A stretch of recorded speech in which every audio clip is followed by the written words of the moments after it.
others. Do you know what I'm saying? Which was in the benefit of others as well, which was just that was your standpoint. And that's what I'm saying to you now. For everybody to continue that shit, it's just petty, fam. You actually acknowledge it, fam. The fact that we're humans and we fuck up every day, fam, but we do great things also. You feel me, fam? I can't actually use that one little thing, the trumpet thing, to outweigh the fucking all the good man's done. Do you feel me, fam? Everything that man's done was pops down because of a fucking megaphone. Cause man's acknowledged, fam. So you're up against it in my eyes, fam. I just think man can't not acknowledge that, bro. Man can say sorry, but fuck it. But not just fuck it and without the sorry, you feel me, King? So that's what my point is. I hope I've explained it a bit better, fam. You know, like that. Done, gang shit on.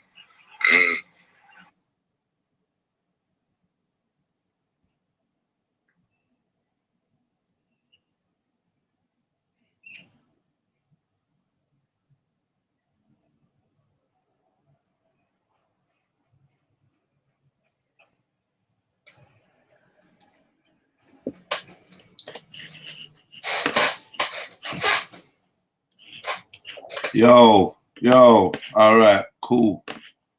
I'm in the building. Tell me you can hear me. Let me know if you can hear me. Let me know if you can hear me, man. Yo. You can hear me, yeah?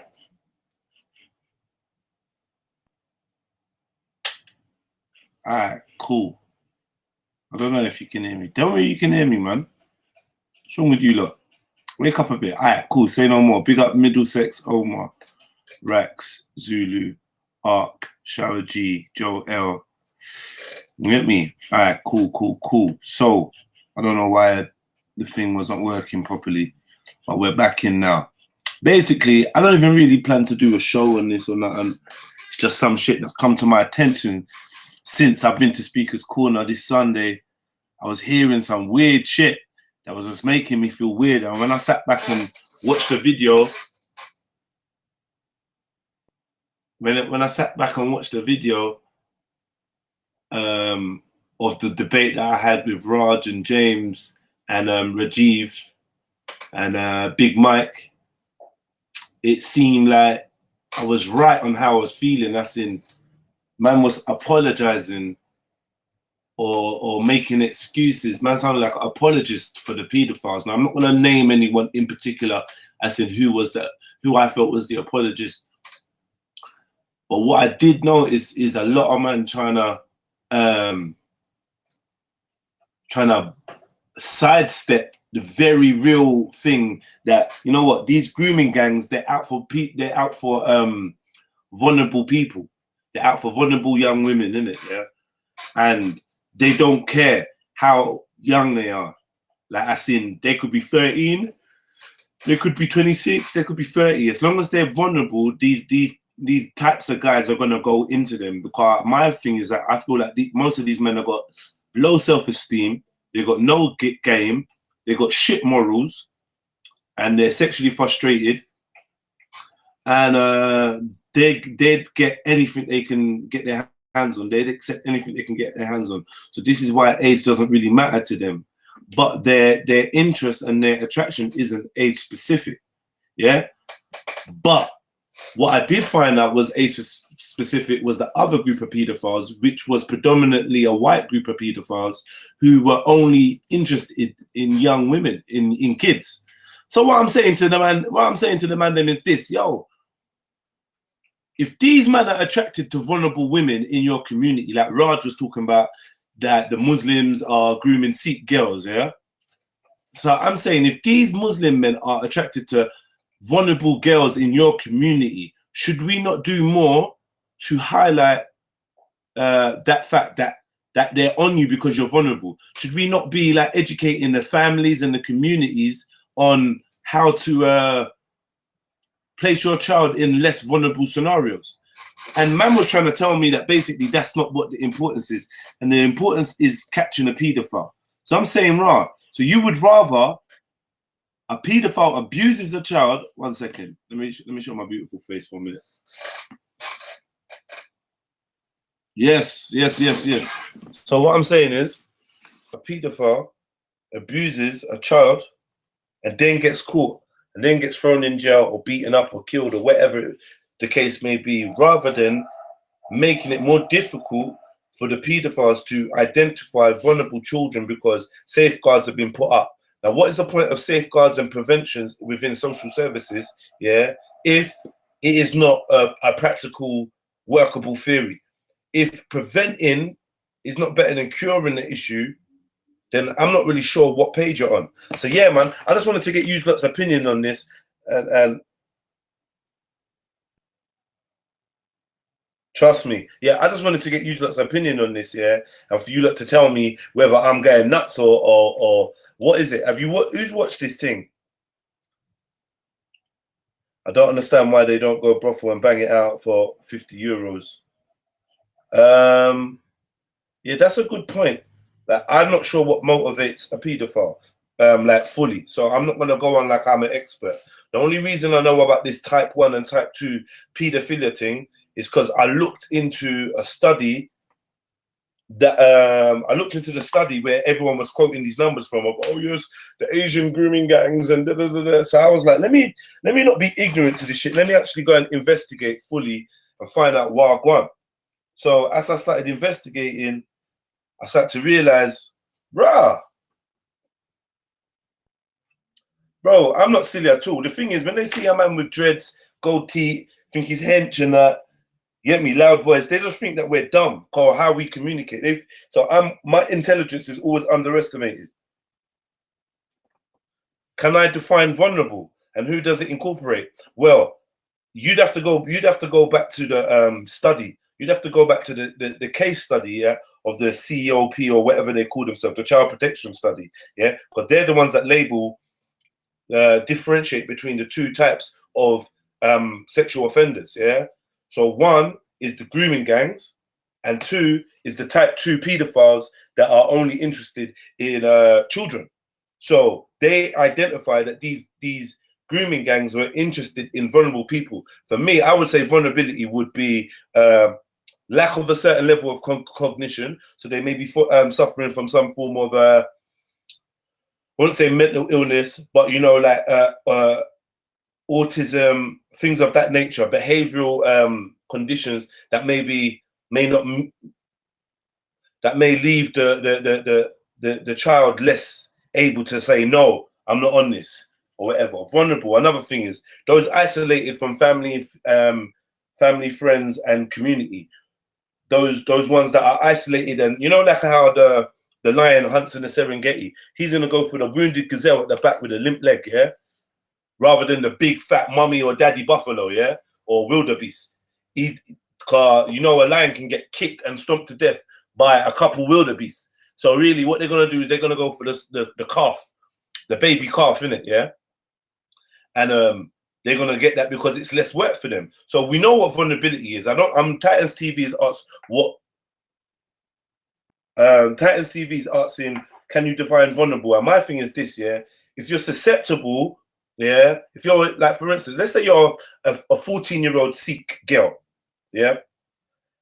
Now, my thing about vulnerability is if anybody has access to you that is not family, yeah, and that access is not checked or regulated by family and friends, then that child is vulnerable as far as I'm concerned. You can't have contact with my 14-year-old daughter, yeah, on a regular basis without my knowledge or family members' knowledge or someone in the community's knowledge. So that just means that these children are in an isolated position where adults are taking advantage of them. Yeah, do you know what I mean? I believe a nonce is a nonce. I ain't never. What did Sarah say? Sarah said what? All pedophiles should be treated as predatory. Of course they should be. But then is that the case? Because I'm hearing a lot about Muslim grooming gangs, and what I find is the fixture of the title Muslim is getting deep. When we had the IRA back in the days, we on the news, Trevor McDonald was not talking about Christian terrorist organizations, Christian fundamentalists. I never heard the IRA described as Christian fundamentalists. So there's a reason why they're not, but Al Qaeda is, and that reason is because there's a picture that is needed to be created in society. Yeah. Let me read some of these comments. Yeah. me see what you guys are saying, man. Callum, why don't you have the type of discussion on your channel? You are not dumb, Jedi. You are tuned in. Of course, I'm tuned in, man. I'm tuned in. Like, the problem is, I don't wait for next man to affirm or negate or deny my intelligence. I know my intelligence. I live within my intelligence. Now, my intelligence doesn't take me to the level where I think I'm smarter than anyone, or I can make judgments on how smart other people are. Like, and whether that's going to have any bearing on their reality. Some people, they feel like, oh yeah, I'm intelligent and I am the most intelligent guys, bro. Yeah, all I know is it's going to be hard for you as Mr. Intelligent, Mr. University trained, or whatever you want to call yourself, to pull the wool over my eyes. I do with common sense, and my common sense takes me very far. So that's it, man. Intelligence is overrated, bro. You get me? On that video, it came up about, should we be looking into rapists? Nah, bun that. When something is humanly wrong, then it's wrong. Okay. I wouldn't say you're going mad, but to put responsibility on the victim girl. No one put responsibility on her. So this is the thing. You lot, like, we need to do some training. We need to do some training, especially if you lot are going to be watching Speaker's Corner things, yeah? You need to do some training. One thing you need to do is do not attribute a straw man argument created by somebody else to the wrong person. For instance, the argument of blaming the victim. That is at no point you could ever point any place in the video where anybody has blamed the victim. But one person is, but this is a rhetoric that you lot are going to keep running with because James kept throwing it out, because Raj kept throwing it out, and he threw it out as a distraction from the very real point what I was saying, which is the key to the prevention of the offense is to highlight the mitigating factors, the risk factors. Now, if social services do that, if police do that, yeah, if government does that, what puts Raj or James or Hassan above that process? We look for risk factors. We identify risk factors, then we try to eliminate and alleviate those risk factors, therefore eradicating or reducing the risk to the demographic we are trying to protect. If you want to protect someone, yeah, don't just focus on the people that are trying to attack. Yeah, you need to empower the people with ways of protecting themselves, and that is by educating the children, yeah, and educating the families and the communities about these things and ways to protect them. It's common fucking sense, man. Everyone's going on, they're social workers out here, but they ain't got no damn sense. All right, let me read.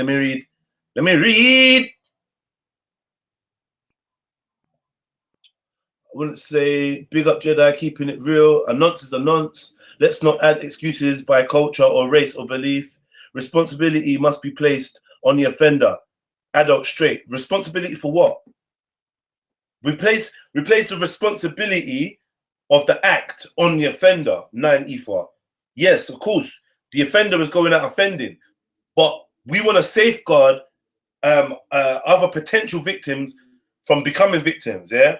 Other vulnerable sections of society, we want to safeguard them and empower them with ways so that they don't become victims. Do we not want to prevent pedophilia, or we just want to cure it? We do, and we're not curing it by throwing man in jail. By the time you've raped or abused the child, yeah, there's no going back. You can't reverse that process. Nothing you do to the pedophile is going to reverse the fact that a child has had their innocence taken from them. So that to me makes no sense. How are we not looking on ways of preventing it? Now, what ways are we going to prevent it? We have to highlight what made these children, or what makes children vulnerable to these type of attacks. Simple. You get me? There's only so many preventative measures you're going to be able to place on the paedophile hell-bent on offending before it starts encroaching on all the rights of everyone else. We can lock down the internet. We can do CRB checks and all these things. We can put offenders on the child sex register.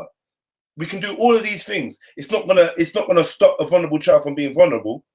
So we do need to actually look at ways of preventing rather than as cure. I feel that when we're in England, our sense of justice is very warped. You think putting a man in a cell is justice? That ain't fucking justice.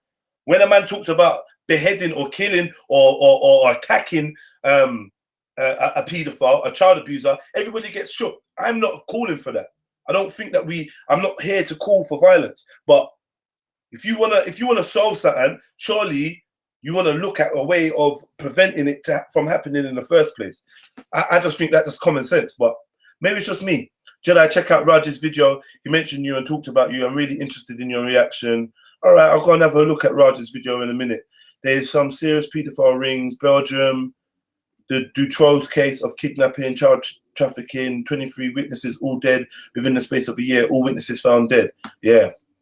Yes, you should be bringing awareness in community social services is not interested because they are fully aware all they do is push child neglect. Yep. Pedo is a pedo, regardless of race, religion. Why does man keep repeating the same thing? Pedo is a pedo. Why does man keep, like Sarah? I'll send the link. I don't mind chatting to you, Sarah, yeah? I don't get why man keeps repeating that pedo is a pedo. We know this. No one's making any apologies for any pedos, bro. But you say pedo is a pedo, and then you're going to turn around and say Muslim grooming gangs at the same time. So when you put in that a fixture of Muslim, that shows that there's an importance in the religion to the offense in your eyes. You understand? As if these attacks are taking place in mosques or something, or while man's reciting the Quran. Like, I'm not really sure what the relevance of a man's presumed religion or inferred, what you gonna call it? Inherited fucking belief system, because most of these guys cannot be Muslim if they are attacking children. There's no way they can be actually Muslim and be firm believers in the faith. Clearly, that behavior is not Islamic. Wildblow Jeds, big up Rich Flag, Franklin. Double standards. I keep using the word Muslim grouping gangs while trying to alienate the state. Yeah, we know. What varied measures can be put in place to safeguard those that are described as vulnerable? Bro, you're an intelligent guy on Titans TV, so I'm sure you can work that out. Yeah? I'm sure you can work that out. If specific communities are suffering from this, then there has to be measures that can help. One would be, I would say, a deeper relationship between parent and child when it comes to talking about these subjects. Yeah, so that the child feels safe to be able to discuss what is going on in private. Now, you're arming these kids. These kids are armed with iPhones. Yeah, iPhones and that, and they got all these different apps where they can be in contact with people in secret, having secret conversations. We need to obviously, we need to look at this thing. We're putting children at risk of letting them get onto the internet, and we don't know who they're dealing with. Yeah, you got young kids as young as 11 and starting up Facebook accounts and Instagram accounts. And you know what? By all means and purposes, that might not be a bad thing. Facebook account, whatever, you're with your family, rare. But the issue is now is when you're not checking who they're interacting and how they're interacting with people. Bearing in mind, these people that are hell bent on being pedophiles, they could all they can appear as children themselves. So I just feel like we just need to take a little bit more of an in-depth look into our responsibility as members of society, as parents, as community members, and what we are doing to ensure that we're looking out for the safety of children. How does a child think a 40-year-old is her boyfriend? Yeah, that's mad, man. You know? What the fuck are young girls doing drunk at 2 a.m. in the morning? Like you said, prevention, you killed it those last 2 weeks. Okay, big up. Kafar gets targeted. Okay, big respect to Jedi, really intelligent, neutral, not like Kalam and Sarah, their hearts filled with hate. Okay, Mad Dog TV, salute Jedi, carry on waking up the people. Fiona Bafor, there is a pedophilic behavior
Yo, it's Jedi, aka Thanos. I'm the Thanos of this shit. Yeah, boy. I'll be power slamming your favorite Avenger. Power slamming your favorite Avenger onto the concrete. You hear me? Yeah. Power slam man right onto his frail beliefs. Like Callum would say, catch him by his forelock. Yeah. All right, cool. Let me go back to reading what I was reading, yeah? I think that the Pedo Defense League is trying to shut me down. So you lot, let's just do this real quick. Yes, my brother Jedi, you smashed it. You smashed Raj yesterday. Bro, it's not, man. Raj is easy to get to smash up. Bro, let's get this straight. Nobody intellectual rates Raj. Raj don't rate Raj. So I ain't getting no straight stripes off of smashing up Raj. Raj is stand up every time he opens his little mouth. Yeah. I remember Raj is a fanboy. He's a fanboy. He had the cheek to say that me and Respect were his fans. Yeah. I don't speak for Respect, but you could never come and say Respect's your fan after you come and approach me and Respect. Like, oh yeah, oh Jedi, Respect. Oh man, I just like, I'm in honor of you guys. Like when I'm around you, it's like I'm around the god. Like shut up, man. Batty man. Chatting bare put. All right, cool. New starters. Yes, my brother Jedi, you smash Raj. And anyone that's got contact with Raj, tell Raj to come in. I'll send a link and he can come in and defend himself. Get me? I don't mind having a good debate with Raj still. Death sentence might make them think twice. Okay. If the victims were black and you'd be saying something else. So you're saying that black people black girls don't get targeted by any grooming gangs. Black girls have never been groomed. There's not one black victim of paedophilia. Is that what you're trying to say, Judah Reginald? If the victims were black. Bro, you lot thinking that polarized way. Oh, if they're black, I'm going to think this way. Oh, if they're white, they're going to think that way. Jeds don't think like that. So don't put your thought process on me, bro. Get me? Jedi for PM. If the PM means Prime Minister, like, drop me out. If PM means pussy monster, then yeah, man. Get me? Pussy masher. I'll mash up some pum-pum. Yeah, pum-pum masher. Yeah, but not Prime Minister, man, because I ain't no Mason. I ain't joining their dead Masonic fucking societies. I ain't getting into politics. Bullshit. I'm on this sovereign citizen shit, so there's no way I'll be a Prime Minister. But big up Mad Dog TV, same way. Muppet Show at Speaker's Corner. Enough respect to you, Jedi. You're doing well at speaking the truth. I've been speaking the truth from day one, bro. You get me? Jedi, big up to you and Hamza, the ginger Muslim. You two are the only ones that raised the point about vulnerability of these girls at the park. I've not heard what Hamza's had to say about that, but I look out for that. Maybe you could point me in the direction of where to look. Well done, Jedi. I'm getting a lot of big ups and well dones. Okay, cool. All countries and cultures have child sex offenders. Blaming one culture, religion, or race is daft. I agree. Raj try and make video and mention you. Raj can suck his... Yeah. What is the name of that white man who defended pedos? James. To my knowledge, his name is James. Weirdo that just rolled up at the park. And he's just a weird dude, man. He's a weird dude. Yeah. Yo, Kemo Ben Israel. Wagwan, my king. Big up. Where religion comes in is the belief that there's no age when it comes to sex in Islam. Bro, I think that's all around the world, to be honest. I think that's all around the world, you know? We don't know the age of most of these people, man. And I don't want to get drawn into this Aisha argument. Now, not saying that the Aisha argument isn't valid. And I've questioned, if you look on my channel, you see I've questioned the child bride, Aisha, with some Muslims, sat down and had fruitful conversation. And to be honest, I won't let a man off the hook. I ain't saying, oh, that was right or none of that. But right about now, there's children being attacked, yeah? There's children being raped and molested. There's children being interfered with. They're having their innocence smashed to smithereens. And all we're focusing on is what the presumed religion of the attacker is. And what I'm saying is, what the attacker has done is not sanctioned in the book. The Quran ain't telling them to go out and rape children. So if they're rapists, they're rapists. If they're pedophiles, they're pedophiles. Adding the suffix or prefix of Muslim only marginalizes your argument, only makes you seem like you're trying to scapegoat. Because like I said, when other guys from other release systems are doing these things, it's not getting thrown up as, oh, Jehovah's Witness rapist, oh, Christian fundamentalist. So we need to stop trying to sell it. You can't sell it to me anyway. I'm not a dickhead. You can't sell it to me as, oh yes, oh look what these bad Muslims are doing, and I ain't buying it. Yeah, I ain't buying it. So if you got a vendetta against Muslims, then it makes sense why you're going to always use that Islam, Muslim title before the fact that they're pedophiles. Shouldn't it be pedophile first? Whatever their religious persuasion is, that's neither here nor there. I really don't care what your religion is. Do you know what I mean? What I care about is the fact that you're interfering with children. And I'm a father. Yeah? I'd like to see you die. But at the end of the day, we're living in England and you can't advocate these kind of things. You go to other countries and they've got a severe approach to people that bother children, you know. But at the same time, I can get 5 years here for some e-pills and some class A drugs. I can go to Philippines and get murdered. Yeah, I can go to Philippines. No one ever told me something's in my head. I don't know where it is, dog. Where the fuck is this thing? Oh, here. Yeah, I can go to the Philippines and get murdered. Yeah. Capital punishment for bringing in some drugs. Now, is that harsh? You get me? Is it harsh? Is it over the top? Maybe. Is it their rules set in their country and they're allowed to govern their country the way they want? Yeah. Before you go to a country, you better learn their rules. And I feel like people in this country, they know that for sex offences, the punishment is lenient. A couple of years in jail on your own cushy wing with other little paedophiles, you're good. Like, I don't know. What made the grooming gangs the issue is Nick Griffin raised the issue, and media did not want to back him and the racist fallout. Okay, well, Nick Griffin, the racist. Hate is deterrent to oppression. Okay, Titans TV, Callum did it. I'm not sure what that means.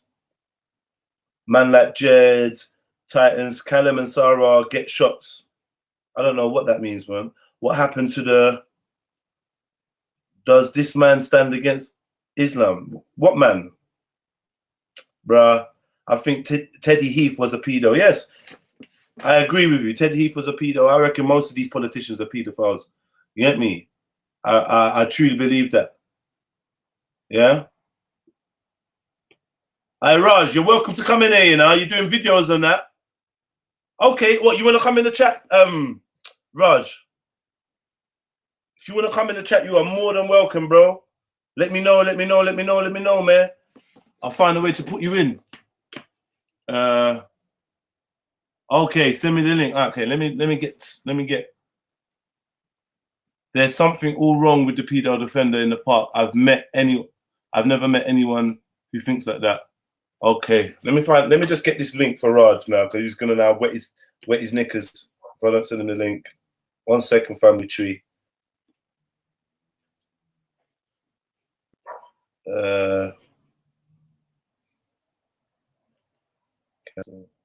Where did you get the link from? Okay, here's it.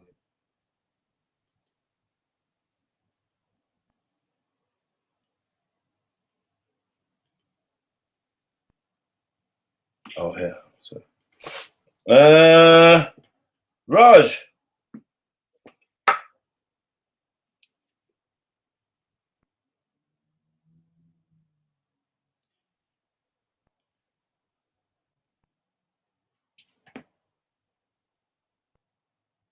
Boom, boom, boom, boom, boom, boom, boom. All right. So, Raj, let me just read these comments quickly. There's something all wrong with the pedo. We must treat pedophiles the same across the board. That includes saying peace be upon him after you say his name. Just because something that wasn't normal becomes normal doesn't make it normal. The society should be okay. Cool. Raj in the building. Raj needs to stick to painting. All children need protecting. I'm gonna send you the link, Raj. Where should I send it? How should I send you this link? Privately, because I don't want to end up with like gay porn or some shit up on my feed, because I've seen these things happen to Titans and Tyre now. I think something mad happened to Raspect as well. So where should I send this link, Raj? Give me some instructions. Sarah, you joke, you promote pedoism and gayism. Okay. Jedi, want take that shahada. Okay. I'm just scrolling down. I'm gonna get to your comment in a minute. Raj, yeah. Titans TV, hi. Riaz, if you think what I promote is gay, Jedi, let the Jans of prayer. Attack religiously motivated or influenced? That's the question that should be had. Is the attack religiously motivated or influenced? So is there a religious motivation behind the pedophiles? Is what you want to know, Titus TV. That would be a good question to ask. And I think, but it definitely would have to be an individualistic thing. That'd be individual for each separate case, right? You know? Flat Earth, John Wick, done now. Flat Earth gang. How old was Mary and Joseph? I don't know. Salam from Australia. Please, when you see Hassan smash, I ain't smashing Hassan, man. We know why. It's because they're scared. I don't know who's scared. I don't know who's scared, bro. Catholic Church been molesting children for years. However, we don't hold them up as the best for mankind. Well, I think they do kind of hold up the Pope as the best for mankind. The Pope is the representation for God on earth. The Pope speaks to a much wider demographic and deals with a much wider demographic than Islam does. Am I right or wrong in saying that? I don't know. I feel like I'm right. Yeah, molester's a molester. No one gets a pass. You said this 3 times now. I rate it. Use a different word each time. Yeah, Peter. You use a different word each time, Sarah. I get your point, bro. I get your point, man. I get your point. Get me. There was a video on Twitter where a whole village stoned a man for raping a child. LOL. Okay. Many of you will speak petty shit against others all your lives, as you're a bit fake, some of you. You people who help pedos with your little brains. Okay, cool, man. Safe, man. Big up. Children by definition are vulnerable. Yeah, I agree with you, man. You not a sellout. You not a sellout. Respect. Fam, this shit has been going on in churches for time. No one cares there though. So, okay. Anyway, where's Raj? Raj, how do I send you this link, family? Let me know, because I really would like to get you on the show. How do I send you the link, fam? Give me a clue, bro. Give me a clue on what to do.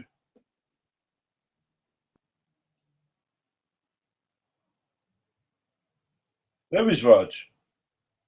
Yo, Raj, are you still here? Can you hear me? Like,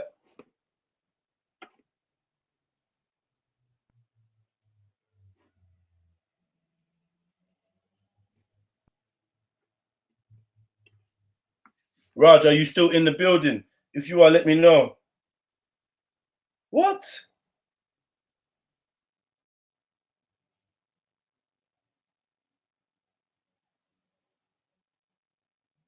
These lot are fucked, man. Email me at Pentacular Artist. Okay, I'm gonna email you right now.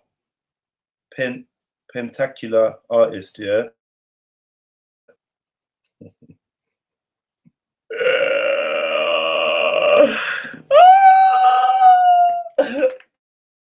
Man, like Roger, now. Fuck you, later. Yeah. I'm gonna, bro. I'm having issues, man. I'm having some crazy issues. Okay, cool. I'm back. I got you, Raj. I got you, man. I got you. I just want Raj to come in so he can spit his bars. Oh, allow me, man. I don't want to get no dead messages, bro. Fuck's sake.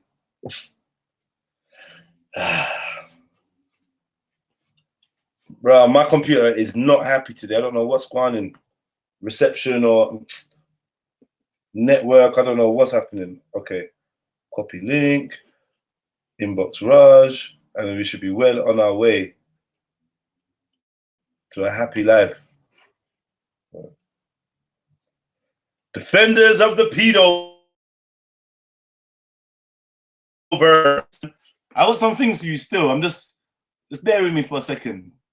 Computer's moving slow. I'm trying to email Raj. You lot just entertain yourselves, bro. Get the main man, the man of the hour, the voice of the Sikhs.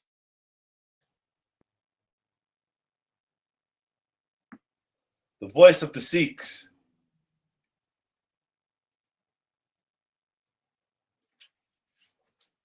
Raj, the lion of Sikhism, is about to enter.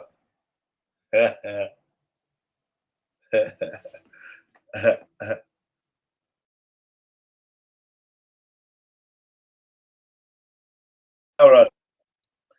See, when it comes to the battle, yeah, when it comes to the actual battle, the bars, the debates, that's cool. Everything's cool. But after that, the personal attacks and shit like that, like, I'm not really down with that, bro. I ain't down with it. So I ain't got nothing personal against Raj or no man. I'll make my comments, I'll bust my jokes, but there's a line that man don't cross, bro. I'll never turn into one of you trolls that's just trying to make a man feel shit. Like you're getting something out of it. I've never become one of you guys. So don't ever get it twisted, yeah? Raj does chat shit. I ain't gonna back down on that. He does chat shit. Raj is an apologist. Raj does beg it with the far right, you know? But I don't hate him. I don't hate Raj, man. I don't hate Raj. Okay. Link. Hey, Raj, this is on its way to you now. It's on its way. A sent. So any minute now, we'll have the lion of Sikhism. The Sikhi lion. Any minute now, the Sikhi lion will appear. Hey. Okay. I'm waiting for the Sikh lion. What have we got here? You started by Raj, close fund. Whose shit's getting deleted? Whose shit is getting deleted? Pentacular.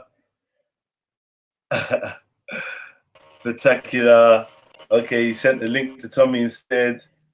Raj, be boiling a pot of curry. No, none of that. Can you hear me? Can you hear me? Yes, Raj. Is that Raj? How's it going, Jedi? Yes, Raj. What one? How's it going, man? You're looking big, man. Looking at, I'm gonna start trading. No, I've got a fan. You know, my computer's old, so it's fan's going on hard, so I'll have to shout a bit. Yeah, I can hear that fan, but that fan's loud. All right, Raj. So let's have it. Round two, Jedi versus Raj. Let's have it. All right. Well, I'm gonna say, I've done a video with you on Raspect. They're calling you hypocrites and like calling you hardcore. Yeah, and I'm gonna put that up, and so you can listen to that as well. Yeah, and hopefully, I'm gonna prove my points a bit better with some visual aids as well. Okay, why am I a hypocrite, bro? Because both you on Raspect. No, going about. I'm asking about me. Oh, right. I'll talk about you then. Yourself, yeah. You go on about black issues a lot. When I'm talking about a Sikh issue, yeah, I'm somebody who's tuning and if the Muslim community, was attacking your community, you'd be chatting about that as well. The Muslim community has attacked my community. Have they been going around raping your girls like for 40 years? Well, there's been. I'm not sure if you've heard of the Arab slave trade. Yeah, I know the Arab slave trade. Okay. Yeah, and I agree with that. And I'm not sure if you was aware of the recent events in countries such as Libya.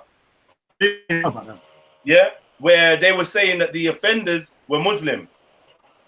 But my focus was on Libyans in general and how they could allow this in their country. See, I could have now gone on the offensive and said, see, you Muslims, you all trying to enslave us, but I'm not that kind of person, bro. So as far as I'm concerned, it's a human issue. Whatever these guys are supposed to believe religiously, I don't believe that they're practicing their religion. So when it came to Libya, I just got on trying to save or trying to trying to send a message and spread the word about it so that maybe as many victims could be freed as possible. That was my angle. It wasn't on trying to point the finger at, oh, these fucking Muslims. But what I did do is speak to Muslims that I knew in the park and stuff like that and ask them to be vocal and speak to their brothers about it and condemn it.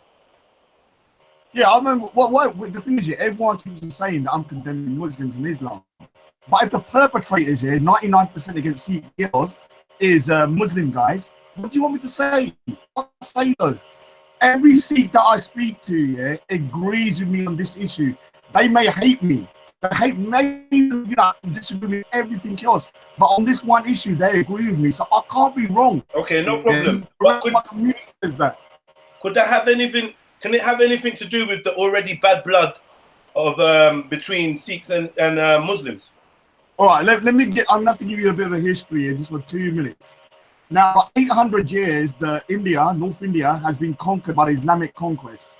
So the same way that black people might have a big issue with white people, Asian people, Hindus and Sikhs do have a problem with Islam in a way, because Islam coming to India and they killed around 150 million people over an 800-year period.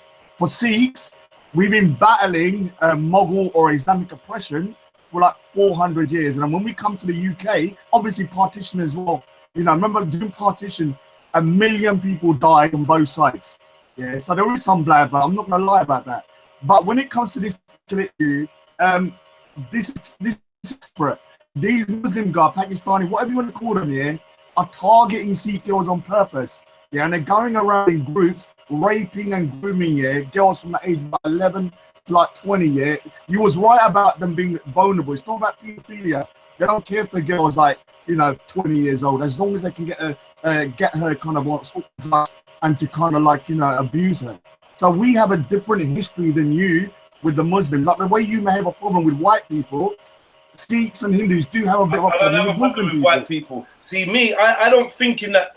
I don't think in those type of dimensions, bro. Like, I'm gonna be honest with you, If there's an issue to address, we attack it openly and honestly, But I'm not on trying to use a label to drive home an agenda. So now, for instance, you historically have an issue with Muslims and Islam, When you look at your history and you're very much tied to it and you care a lot about it, Islam factors a lot in the suffering of your people. When you come over here, you still see the same type of dynamics playing out, Sikh versus Muslim. So you guys have this, you lot have this dynamic of I don't want to say hatred, but there's a strong rivalry, a deep enmity between you. Now, I suggest that maybe some of this may come down to, or may be able to explain why Muslim is what comes out your mouth instead of pedophile, groomer.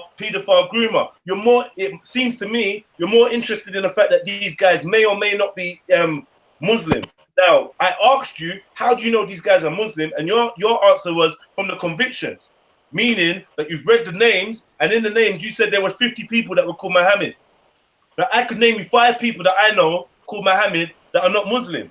Now, they've been given a name by their parents. Statistically, you're going to look at that name and you're going to condemn Muslims for the crimes of these guys, and they're not even Muslim. They don't pray, they don't go to the mosque, they don't believe Prophet Muhammad is there. How do you know that? Say that again? How do you know that? But this is the thing, I can easily argue that because from their behavior. Because their behavior is not. You could, and I could argue that way. Yeah, you could, but then there's no proof. So I'm not the one saying Muslim. You are. I've so said the onus would be on you to prove that they were Muslim. Jedi, I've said countless times here, if someone's like Shamsi or Hussein and all of these guys who are practicing, they're going to be going around raping girls. Exactly. So then that's even more reason why you've got a example of good Muslims. You have an example. One second, brother. You have an example of people that you perceive to be good Muslims, practicing Muslims that are honorable and conduct themselves in a certain way. So then you already know that anybody claiming to be a Muslim does not hold up to Shamsi's level of morality. Therefore, you'd have to question whether they were really truly Muslim, bro. I would. You questioned the guy that trimmed his beard, Tokran or whatever, that wanker. Yeah, you questioned him for trimming his mustache about whether he was really Sikh. Yeah, you questioned another guy because you asked him what the Sikh holy book was, and he couldn't give you the answer. Yeah, so you questioned his actual validity of being Sikh, but you're not questioning whether these Muslim guys are actually Muslim and they're carrying out heinous crimes. So that's but I need to explain to you something. When the reason why I call that theologian is because he's an example to Sikhs. So I was trying to show you his hypocrisy that he's got. Now, when it comes to, like, if you listed some names here on the comments of Sikhs that have been convicted or been found out about being raping girls, and they were Sikhs in my eye. I can't tell them they're not. Yeah, just because I know nothing about them. All I can see is their name, and your culture and your background is heavily influenced by your religion and by your culture. And I don't think you understand about the Asian culture and the way that this really permeates through a lot of the Sikh, Hindu, and Muslim culture as well, which is a bad kind of backwards about honor. And I'm not going to lie to you. I think that there's an Asian problem, yeah? And sorry to all my Asian brothers and sisters. There's hardly any Sikh or Hindus in there, man. Regardless, I'm not going to differentiate. I'm saying I believe there is an Asian problem, yeah? Even going back to the motherland. I'm not accepting that. I'm not accepting that. Right, can I finish? Even going back to the motherland, yeah, of India, yeah, we know that there is a massive problem, or it's been reported as a massive problem of rape and sexual assault. Yeah, there is a suppression, like you mentioned, yeah, a sexual suppression going on in the Asian community. And I think regardless of religious background, yeah, there is actually an issue that needs to be looked at that surpasses any one religion. And I think you've highlighted one community, yeah. And I'm not going to stand there and say I don't believe there's Muslim grooming gangs, because there clearly is. There's clearly people who may prescribe to a religion who are carrying out acts that are against their religion. I can agree with that. But when we keep saying Muslim, we're making it seem as if we're saying that this is in any way sanctioned by Islam. Now we can give the example of Aisha as being a young bride. But this is, I feel like we'd be. I've never given that example. Huh? I've never given that example. Yeah, because I would say that would be a bit unfair, innit? Yeah, to use. I don't say that. Okay, cool. So right about now, then there's nothing in Islamic culture to support being a paedophile. If you're not going to use, I need to explain again here. Look, there's all Asian communities have an unhealthy relationship between men and women and sex. It's a real kind of taboo. I mean, I remember when I was younger, if there was like a kissing on the screen, I'd have to cover my eyes and stuff. And so there's a real kind of on the TV, there's a real unhealthy kind of outlook on normal behavior between men and women. Now, the difference is that in the Sikh and the Hindu communities, we got that. We don't have it to the extent of Muslim communities because we still mix with women in the temples, in general life. But with Islam, there's a massive kind of separation between men and women, and I think that causes even a bigger unhealthy attitude towards women and sex from my experience. Okay, but I mean, is this rape culture carried out, or is this rape culture played out in Islamic countries? Yeah, of course they are, but people are too scared to report stuff because the burden of proof is on the woman. So basically, you're saying the religion has made them sexually repressed, and because of their them being sexually repressed, they are losing control, or they don't know how to behave, and this is why you believe they have this poor attitude towards females. Yeah, look, if I said to you, when you're growing up as a 16-year-old boy, that lower your gaze, don't look at a woman. You can't shake their hands. The women need to be covered head to toe. You're not interacting with them in a mask. You're not interacting with them in a normal fashion, yeah. After a period of time, if you're a horny little boy, yeah, you're gonna start deviating. If you're keeping told that a woman needs to be covered up, you then go to like a club and there's white girls, T girls and stuff like that may not be behaving in that particular way, and when they see them, they just can't control them. That's how I see it. That's a big suggestion. That's a big. That's just one of my theories. What your theory? Your theory is that these Muslim youngsters these Muslim youngsters are not having any contact with any females. So I presume that you're saying that they all go to all Islamic schools where they're all segregated. They don't have women in their classes. They don't have women in their communities, and they don't mix at all. I don't think that's true. I'm not I don't think that's saying- true. I think, no, one second. Yeah.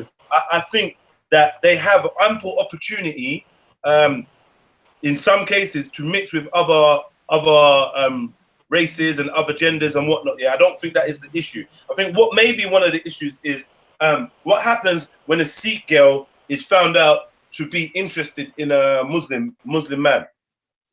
What happens? What happens when the Sikh community tell their youngsters, tell their women, stay away from these Muslim guys, yeah, and they're demonized? Don't you think that makes the Muslim guys more attractive in the eyes of the young Sikh girls? Yeah. Look.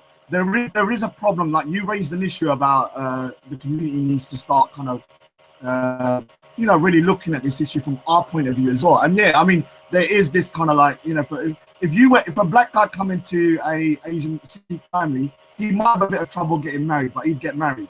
If a white person comes, there's some kind of white privilege, they'd accept him with open arms. They'll love them. But when it comes to a Muslim guy, they will not let the marriage go ahead. And if it does, there'll be like massive fallout from all sides. And so, yeah, there is this history between us that is very, very, what I call toxic. And I admit, one thing I want to say to people here, I grew up with all Muslims until the age of 18. I had no friends that were 95% of my mates were all Muslims. I had no issues with them as I was growing up. It's only when I hit around. So when you were, let me ask you a question. Yeah. You were growing up, when you was growing up, 90% of your friends were Muslim. Yeah.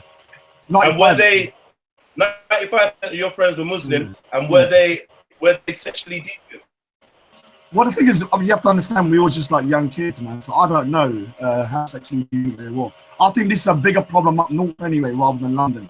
The further you go, the worse the situation gets. I think there's something. Why more of a problem up north? Because there's a massive ghettoization within all communities down there, including Sikh communities, black communities, Muslim communities, and they're more separated.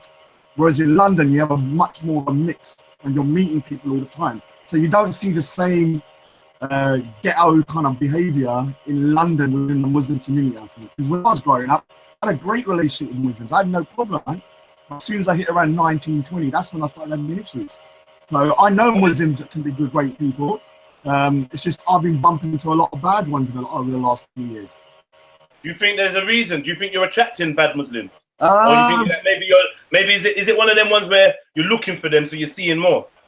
No, I can't. I don't know. Maybe subconsciously, but I can't. Look, I went out once. Yeah, this is just one instant. I went out with two of my Sikh mates, and we went to a club.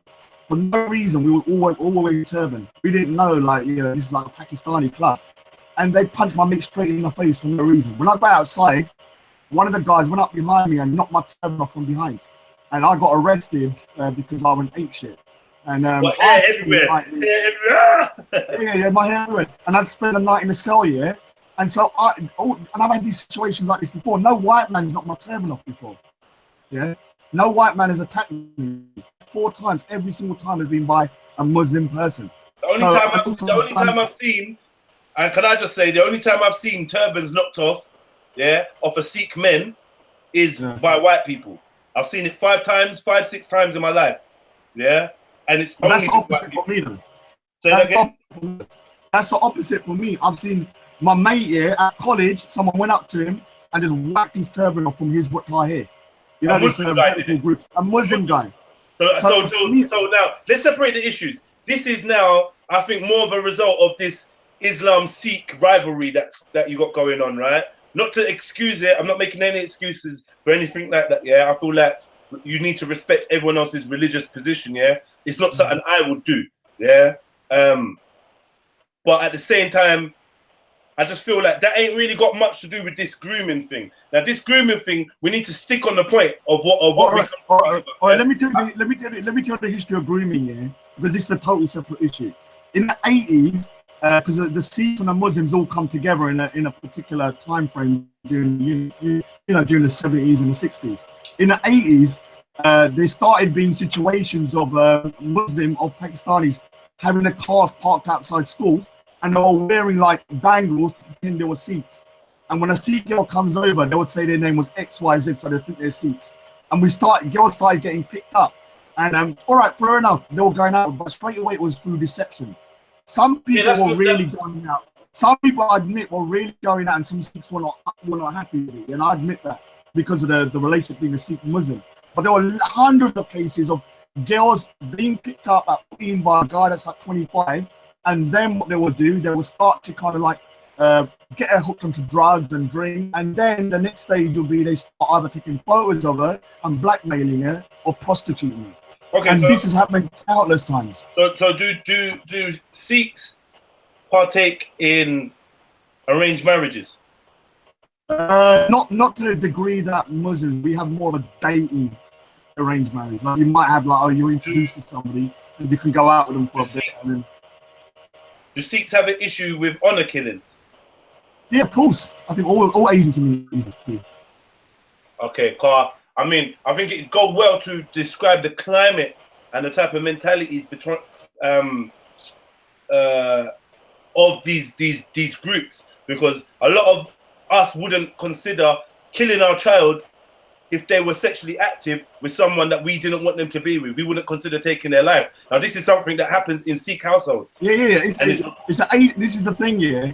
Within the white and black community, they cannot understand the concept of honor that is very, very, very, very detrimental and toxic and cancerous to the Asian community. And this is what I'm trying to say. Like, so how much of a factor does honor have when a father finds out his child has been sexually active, underage? Don't get me wrong, underage, illegal. Don't get me wrong, yeah. But growing up, I've been aware of 17-year-olds with 15-year-olds. I've been aware of 20-year-olds with 15-year-olds. I've been aware of big men that have been with, and like, you know, we got different demographics of society that seem to be more tend to lean more towards that, like the Yardis. Yeah, we call the Yardis. But the Yardis seem to like young girls. But what I realized growing up is that a lot of the young girls like the Yardis. A lot of the young girls like the older guys. Yeah. The old African uncle, yeah. When you got the picture of the girl out in Dubai sunning it up, the old African uncle has paid for her to go out there, and he's used to getting young girls through money. Now, I believe what he does is deplorable, but I can't hide the fact that there's something going on in our society that means that these young girls actually, some of them actually are interested in pursuing these toxic relationships. Now, for us to safeguard these children, we got to look at why they're getting into these toxic relationships. Now, from my experience, when I've seen the young girls going out with the Yardis or the old African guy or whatever they're rare, their home life is shit. Yeah? Their home life is shit. Their moral basis, or their moral, what's the word can I use?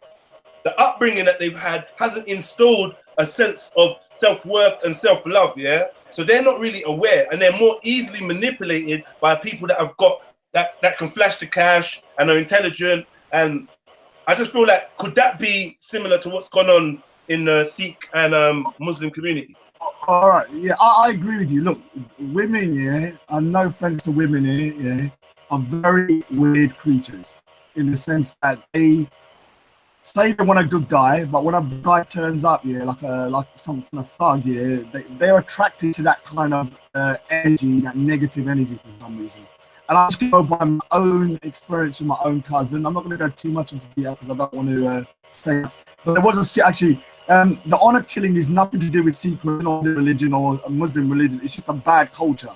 And what it is like, all right, so my cousin came from a very quite an affluent family. The family was also very ultra religious. Yeah, the girl, yeah, was very insecure in her own looks.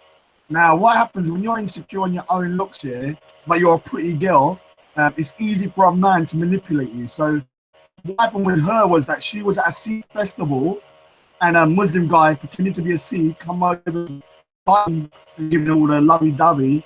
And then from that, by the time he kind of snared her, she was like in this Stockholm syndrome, and he just managed to kind of, escalate things very rapidly into prostitution, drugs, and stuff like that. Now, one of the reasons why I get upset, like reason why I walked away on that day, yeah, I know you wasn't trying to blame the victims and you was trying to make a point. It felt to me at that particular point that you was, and it's only when I back looked there I was like, oh, it's a bit more nuanced. But that's why I walked away, because I didn't want to say it and then regret it after, because I've done that loads of times and I'm now know just to walk away. It's much more complicated. There are girls from very, very wealthy families, very, very, very good families that have still been targeted by these guys that are just like so relentless that they just target girls here. As soon as they see any kind of vulnerability, it could be about their looks, it could be about, you know, their family background, they will find what they from that. Yeah, and that's how these girls are so easily manipulated into doing the most heinous stuff. Yeah, and you think, even I think to myself, how did my own cousin get into this situation? I even said to myself, how did it happen? We did have a long talk about ourselves as well. What did we do wrong? And we've been introspective in that sense. Like, you know, I look at myself and say, oh, if only I caught that, if only I saw this, if only I said that. That's why now I'm kind of very, very vocal about it, because I want to show other vulnerable girls that, you know, you got to catch it early, man. There's no point like not talking about it. We've got to speak about it. And said, you're not gonna like this, but all of the guys were Muslim. No, it's not that I'm not gonna like it. I don't, bro. I promise you, yeah. Let me make it clear to you that, bro, I don't like to speak about integrity and these kind of things. I just like my actions to show it, innit? I don't care who think, oh yeah, go on, Jedi, yeah, well done, because I've seen it from both sides. I've been hated. I've been hated on from everyone, because no one likes the truth. I'm only on the side of the truth. Yeah, so when I say something that is against someone's beliefs, yeah, the other side is always gonna pat me on the back and rare. But if you notice, I don't even buy into them things there. Yeah. So what I'm gonna say to you is this, bro. If I believe that there's an issue, yeah, with young Muslims or not even whatever, with Muslims especially in the north of England, targeting vulnerable girls, yeah, and being indiscriminate on their age, yeah, and I believe some of them fall into the category of pedophiles, and some of them fall into the category of just sexual predators, yeah. Now, bearing in mind, I think to a degree, most red-blooded men in England, in London, in this culture, are in one way or another sexual predators. Yeah. So I'm not just gonna. This ain't, to me, has nothing to do with Islam. What happens is you've got two communities that are cheek by jowl, and I feel like if there wasn't Sikhs around the Muslims, it'd be someone else. It'd be some other group of girls that would be taken. Yeah, that's why the white girls have been targeted when there's no white Sikhs. girls, very rare. So if it was in a more black area, then the blacks would be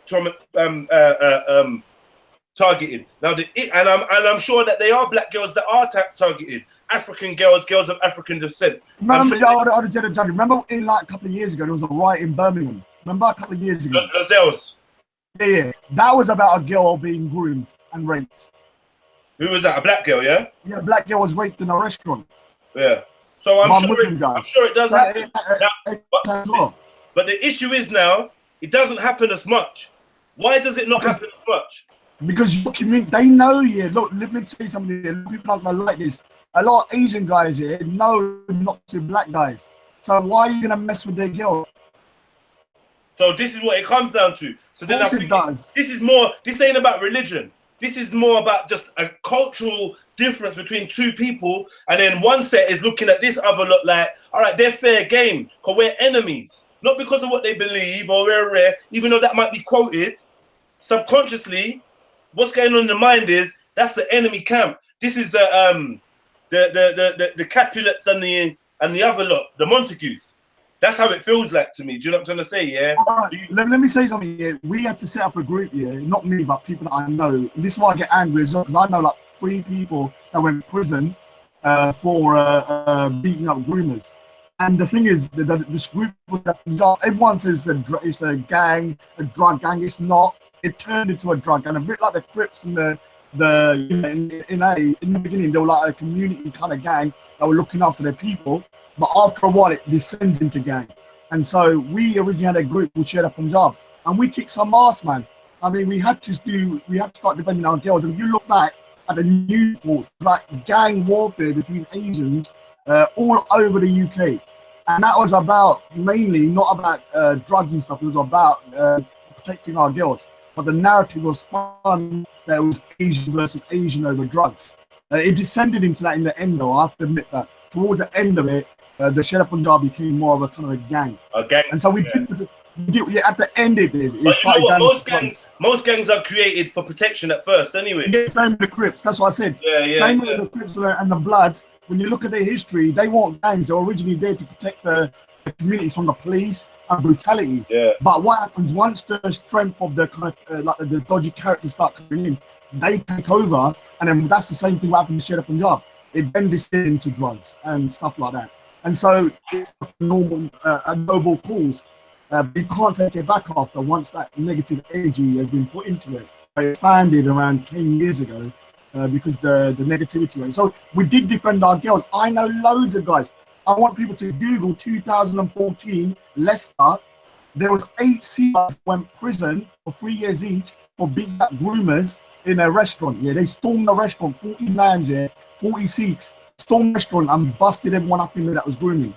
I'm not condoning that, but that's sometimes what happens when the police do not take notice of the issues that is going on within our community. So this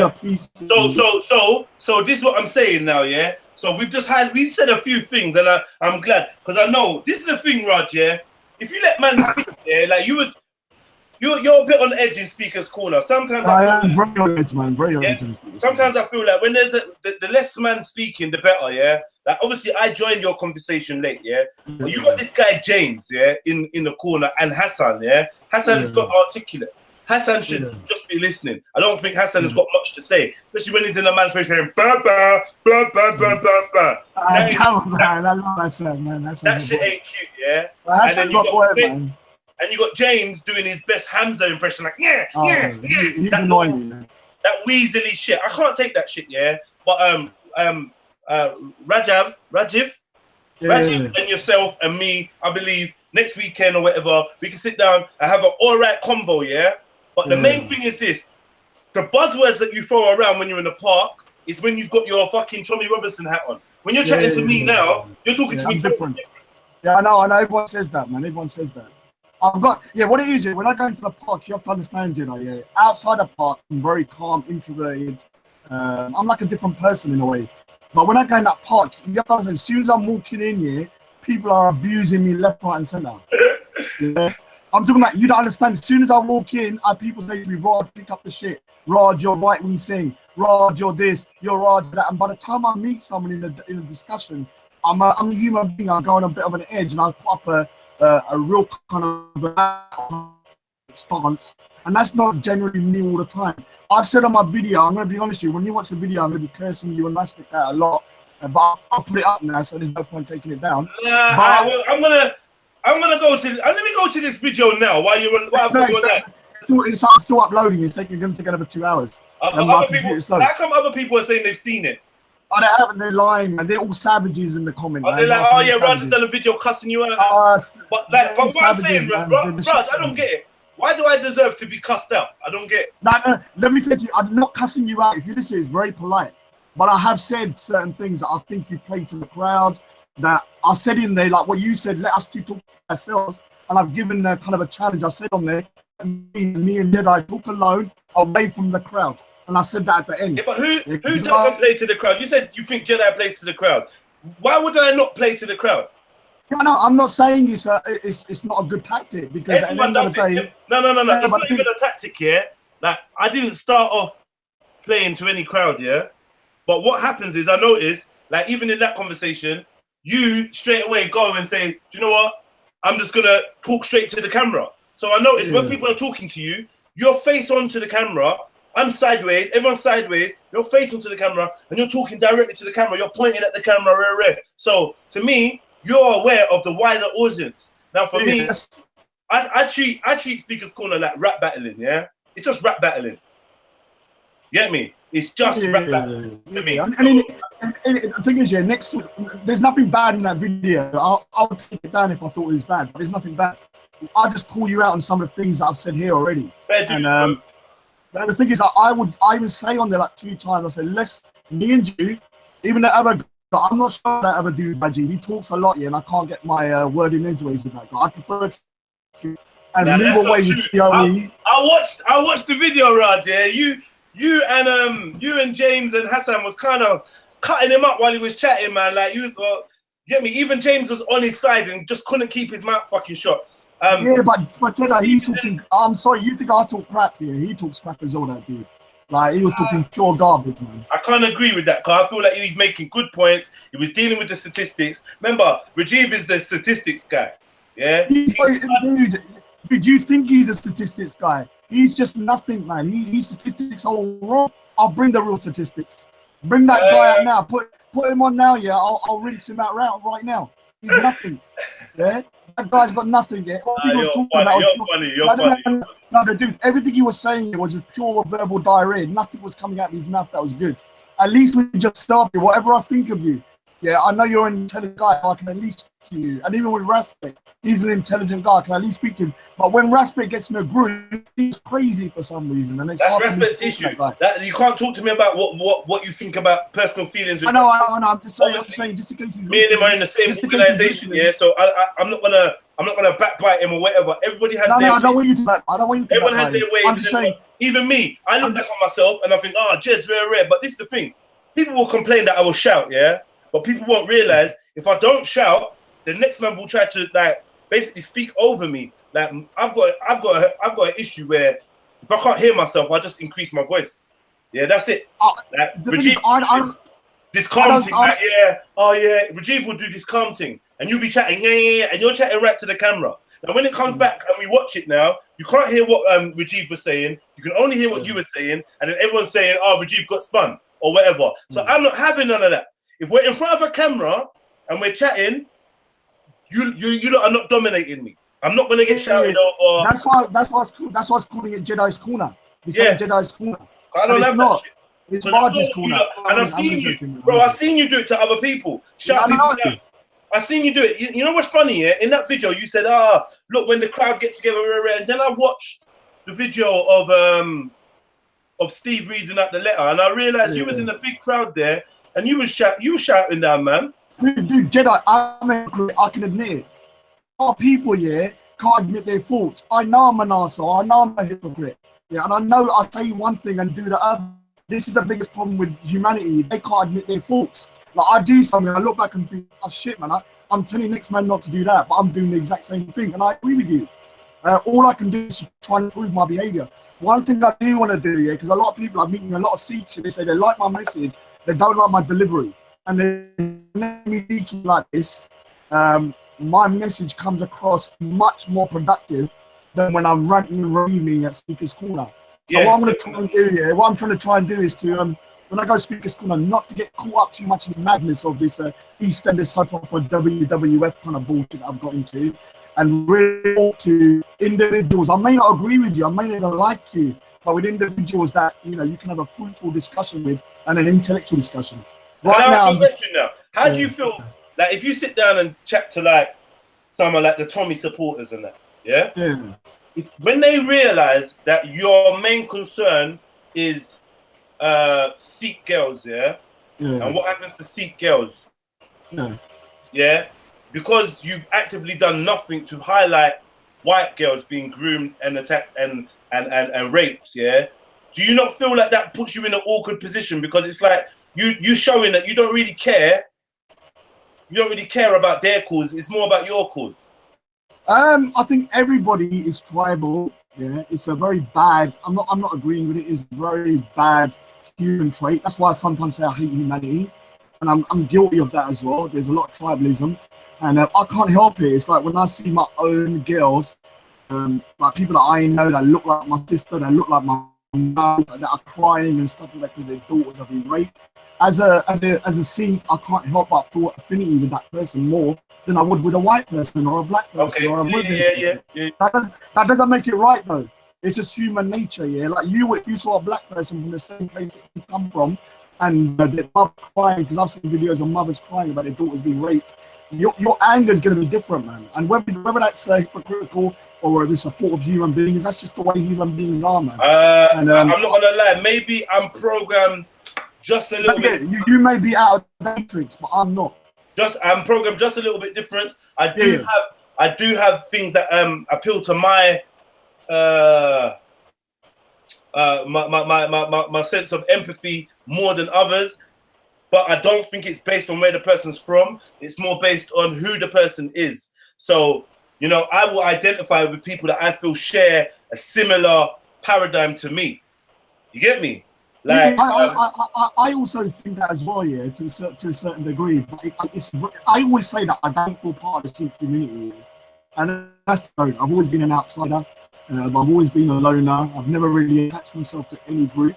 But I can't help, you know, like when I'm watching a program, like there's lots of programs on the Sikh channel and stuff like that, and you see a mother that looks like your mother, and she's talking about her girl being groomed. You can't help but have that a little bit more affinity. I'm not saying that I don't have no affinity with nobody else, but it just resonates more with me because I can only look after my own community. Yeah, at the moment, I haven't got the scope to start looking after everybody else. I can only highlight my particular plight and my people's plight. And if I've got to use Tommy Robinson to do that, so be it, man. I'll use Tommy Robinson. He's not using me, I'm using him. Okay, no, I respect that. I respect that. And you know what? If that was more of your stance, yeah, then I feel like I don't know. You don't have to care what I think, innit? Yeah, I'm just giving my opinion, yeah. I feel like, how can I explain it, bro? I don't like words like sell out and stuff like that. Big up man like Titus TV. Titus TV made me a lot more aware of titles, of using titles like that when it comes to ethnics, because I don't want to degrade you in any way, yeah? But what I would say is that sense of loyalty that you speak of, or that sense of empathy that's invoked when you see someone from your culture and your background being victimized, I would rather see you push that forward more honestly and openly than jumping on the bandwagon. Remember, I said this to you before as well, when we had the conversation in the park, and I was telling you, why don't you deal with like Indian Punjabi issues rather than backing it for England? Do you know what I'm trying to say? Because it's the whole stance of rolling with the England lot. Bro, the England lot are racist, bro. Like the England, and we're not here to uphold their country. And I feel like if you went back more to your roots in terms of, you even get a better reception from the Sikhs, yeah? And that seems to be, work with your demographic, work with your core demographic, yeah? Highlight the issues in the Sikh community, but do it as, one second, but do it as this is the issues in Sikh community. Don't do it as the, I'm anti-Islam. That's what puts me off you, bro. Look, dude, yeah. A lot of people don't give me the credit I think I deserve. Yeah. When I first came to the park, I lock up all the Salafis. I said in the video, if I was a prime minister, I'd put them all in Guantanamo Bay. Yeah. You cut out.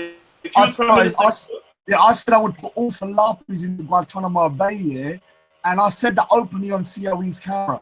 And what happened? Shamsi pulled me up on that, yeah. And I think Shamsi is a wicked Muslim, and if all Muslims were like Shamsi and I'd have no issue. And so he pulled me up and he taught me. He said, Raj, not all Salafis like this. We're battling extremism. And when I looked into it, he was telling the truth. And so now I don't call all Salafis terrorists. I say, look, it's more nuanced than that. So I have moved my goalpost. Also, I'm going to go to a mosque as well with Shamsi, just to see what's inside. So I don't hate Islam. Careful. Give us a time and date. Yeah, I'm going to try. Well, if you want to come down with us, man. I'm going to go down with a lot of Islamists, like Steve the Atheist, all those. We're going to go in a big group, yeah. So what we're going to go is just... he's going to talk nonsense, man. You're not singing, are you? I can't hear you, dude.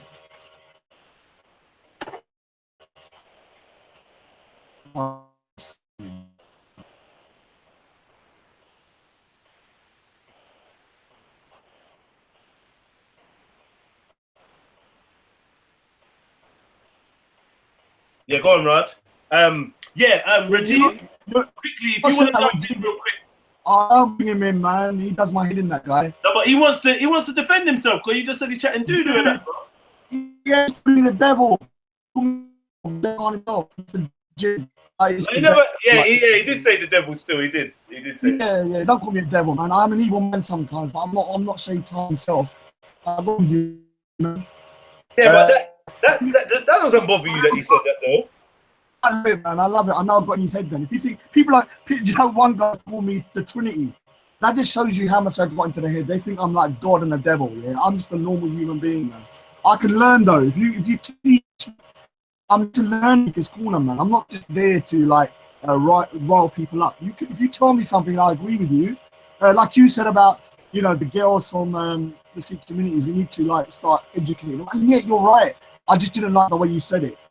Okay, yeah. Well, like, yeah, man. Cause you tried to label me as a like, oh yeah, that you're sticking it on the victims and that, and I'm saying nah, but we gotta try and work a way that there are less victims. So yeah, you know. And the thing is, Jedi, on my video, yeah, you're gonna see me say this.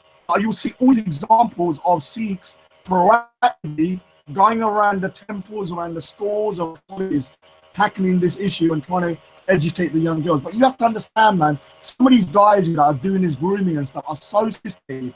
Yeah, they're on a next level of like madness in terms of like grooming girls and stuff.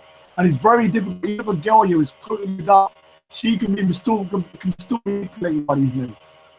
I'm not saying women are stupid or anything. I'm just saying that they can be easily manipulated because some of them have got insecurities about themselves that men can play on. Yeah, definitely. So, and this is why I say. Go on. This is why I say. How can I put it, man?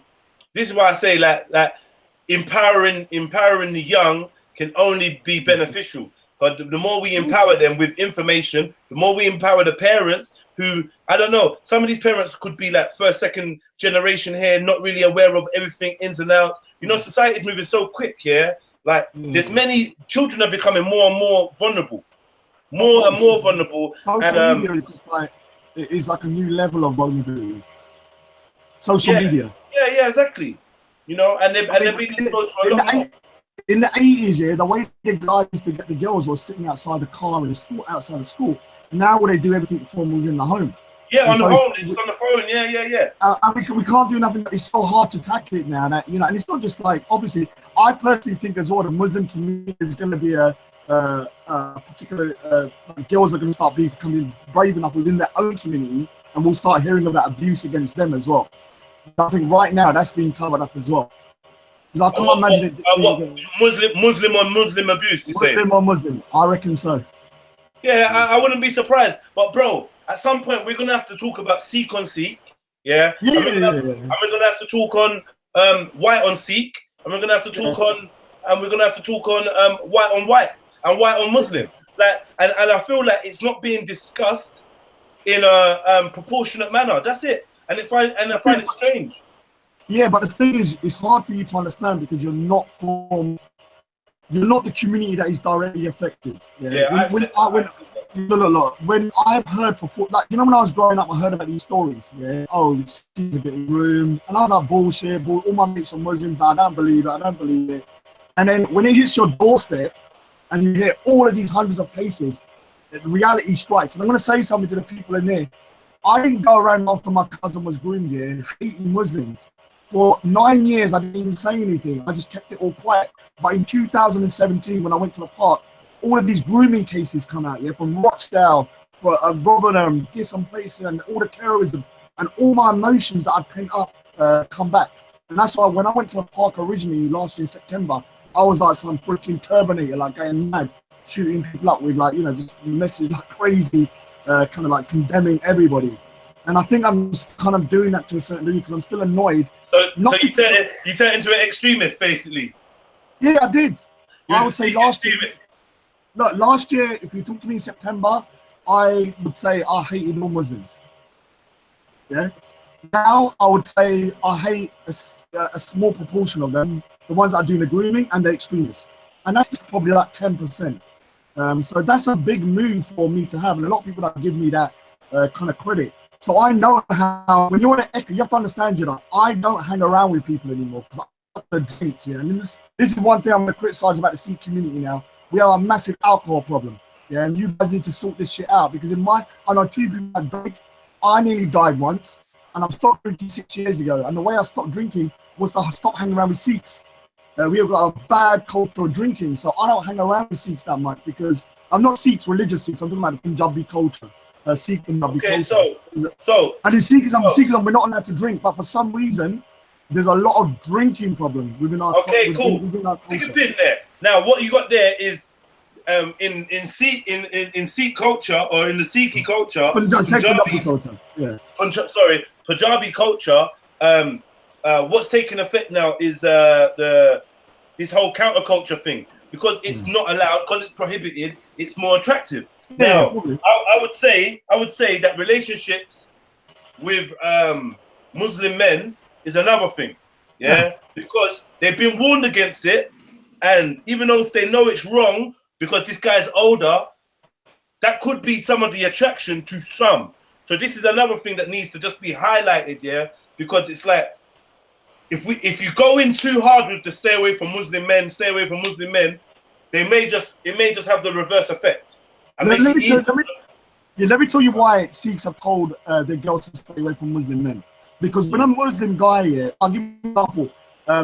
I know a Sikh girl that went out with a Muslim guy. When she got married to him, she had to convert to Islam, and then she had no access to her family, and then the whole of her kind of like culture that she had before, she had to get rid of.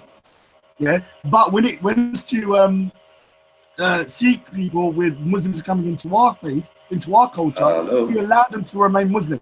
Hello? Yes, Raj, we can hear you. Okay, cool, guys. I just wanted to make sure you can hear me. I didn't want to interrupt or anything like that. Carry on, man. I don't want to derail the conversation, because you guys have been making some really good points late. This whole conversation. So just go ahead and continue. The Raj and Raj beef may commence. Nah, I've got no. I haven't got beef with you, Raj, because personally, I haven't called you anything apart from you claim to be the devil, right? What I said in particular is that let the devil speak, right? As in, let the person, right, who is perpetrating all of these lies, let him show himself, right? Now, personally, when you say I'm full of shit, I've only ever come to you with the facts, right? Verbal diarrhea. Okay, fair enough. You can say whatever you want. I'm just here to set the record straight. I'm not here to get into a bicker. I'm not a bitch. So here's the thing. You talk about the CEOP 2013 study, yes? Now, the only credible sources that you can find of the CEOP studies are in articles. You can't find the actual study because it's not published, meaning that we don't know the full numbers. I actually have the CEOP 2011 study ready for you now, and that shows the numbers that we can gather from the police officials, that these are the numbers that supposedly represent the grooming crisis in the UK currently.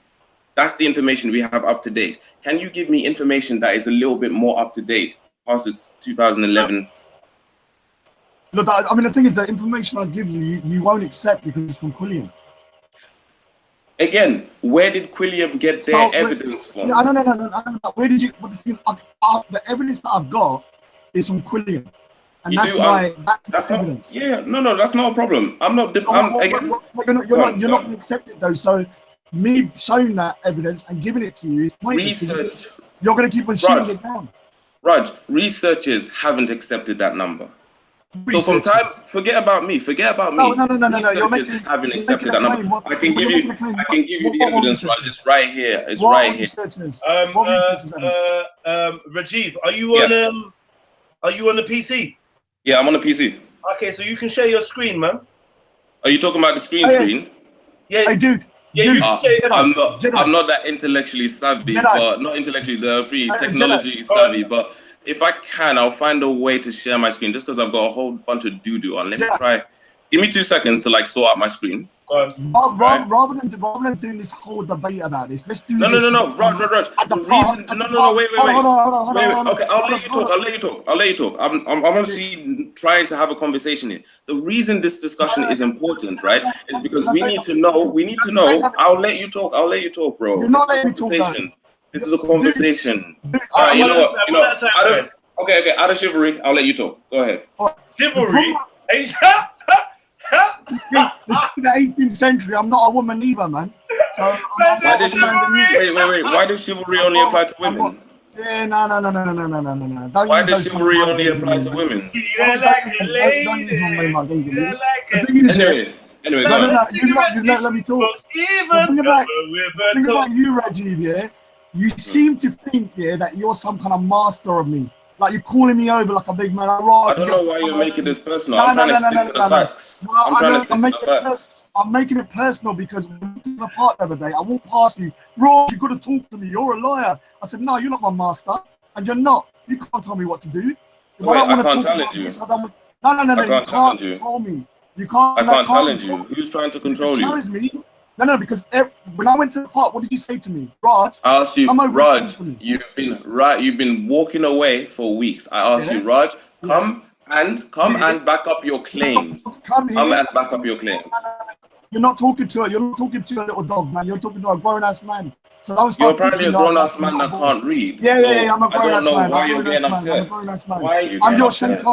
I'm your personal shaitan. Raj, why are you getting upset? Anyway, can we get back to the facts, please? Can we get back to the facts? I've got into your head, man. Apparently. All you took is verbal diarrhea, man. I don't want to hear your bullshit. All you going about is stats that you can't even substantiate. Show me where the stats come from first, and then I might listen to you. Otherwise, yeah, you're doing wear that cap with that black on. That black I heard you is a porn site. So I don't know what you're doing with that bullshit on there. And this, ladies and gentlemen, is what you call a YouTube celebrity. Anyway, we'll get back to the topic at hand. Let me say something to you. If you start trying to talk to me like subjects, I don't even know why you're bringing me into this.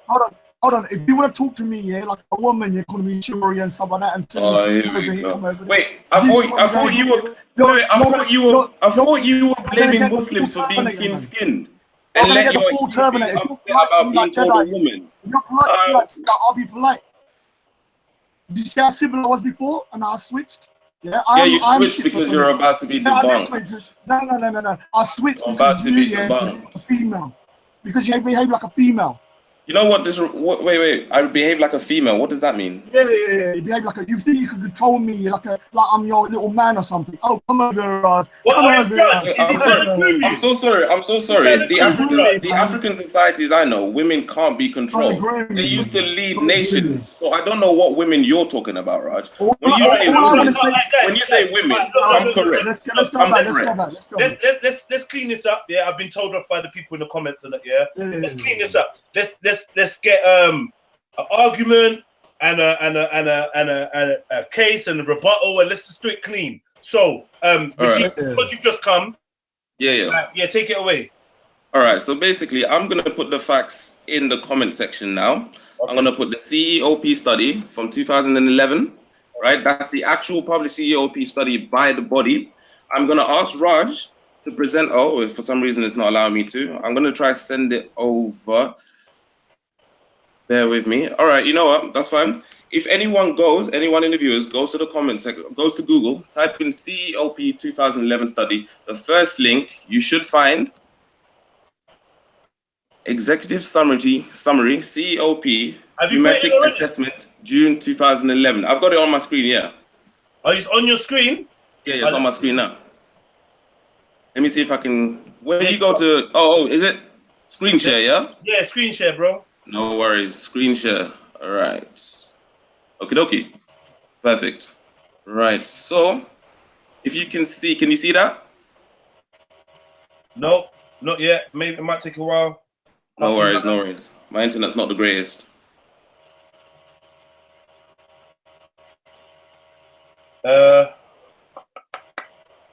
No, not as popping up as yet. Your screen is just black. Oh, great. That's not great. Have you said? Or should I say your screen is black? That's it. Share. That's it. That's why I'm an idiot. I didn't press the last share. I'm an idiot. Hold up.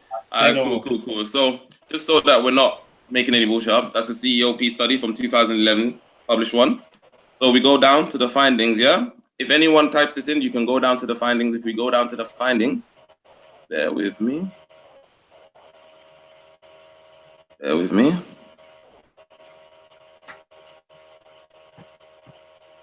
Here we go. Offender findings, offender behavior. That's for offender behavior. Findings. Where is the table for this? Right. While I'm trying to find the table for this, I'll explain the statistics to you. So from these statistics, right, they found that there were 11 Bangladeshis and 45 Pakistanis. Now, my question to Raj is, right? My question to Raj in particular is, how did he come to the conclusion of 84% when there is no study at all, no study that shows these numbers? How did I come to it? Yeah. I've already said to you, you're not going to accept my findings, though. But you do, no, I understand. This is why our conversation is dead. I can't. Our conversation is not dead, Raj. Our conversation is not dead. Since Jedi is moderating, yeah? Can I ask him, Jedi, what's the difference between a survey conducted by a think tank and researchers specifically funded to find out the problems within these communities? The survey by the think tank should be non-biased. Should be most non-biased. For one, they're not paid for it, and yeah. So if we take the two methods, the Quilliam method and we take the CEOP method, the CEOP went to the offices, the police offices, to get the actual convictions. Quilliam went by the articles, right? Named grooming gangs. Now, the CEOP ran a similar study, same two Quilliams, right? Bear in mind, Quilliam said that they were only able to find 3 white offenders in terms of grooming gang. Why was the CEOP? Why was the CEOP able to find in half a day more than 100 offences? Right. Hold on. Yeah, you're bringing up stats and stuff. You substantiate. Who has told you this? Say that again. Where's your proof? Where is your proof? I'll give you the proof. I'll give you the proof. Viewers, if you want to go to an article named. You're making assertions against Quilliam because you don't agree with their findings. The thing is, I'm actually going to phone Quilliam. I'm going to phone Quilliam and I'm going to question them on their methods. They won't be able to answer. I said, did you not hear me? Did you not hear me? I've got a bit of a delay. That's fine. That's fine. Like I said, I plan to phone them and ask them why there's limitations to their studies that they did not address. Even when the CEOP asked them, why are there limitations to this study that we cannot peer review, we cannot confirm, and we cannot identify the methods that you have done in order to obtain this number? They haven't yet to comment. Yeah. So wait for it. I'm gonna let you talk. Just again, let's be fair. Let's have a nice civil conversation. I'm having a nice civil conversation. I'm going to give you. Rush, chill, bro. Chill. I'm going to give you my source. Sorry. Viewers, if you want to go to a nice place called The Medium, it's for independent journalists. In particular, it means that most of the time they're not really funded by anyone else. And it says making a monster, similar to the making of a monster, if you've ever seen that on Netflix, Making of a Murderer, how the Times created the Asian grooming gang. And this lays down, fact by fact, how this whole scaremongering began. And the worst thing is that it didn't even have anything to do with grooming gangs. It was a smokescreen. So when you say the CEO, when you ask me, where's my evidence, right? In this article, it quotes the CEOP saying that the evidence that the Quilliam Foundation found are not supported by our evidence. They don't know how they came to the conclusions.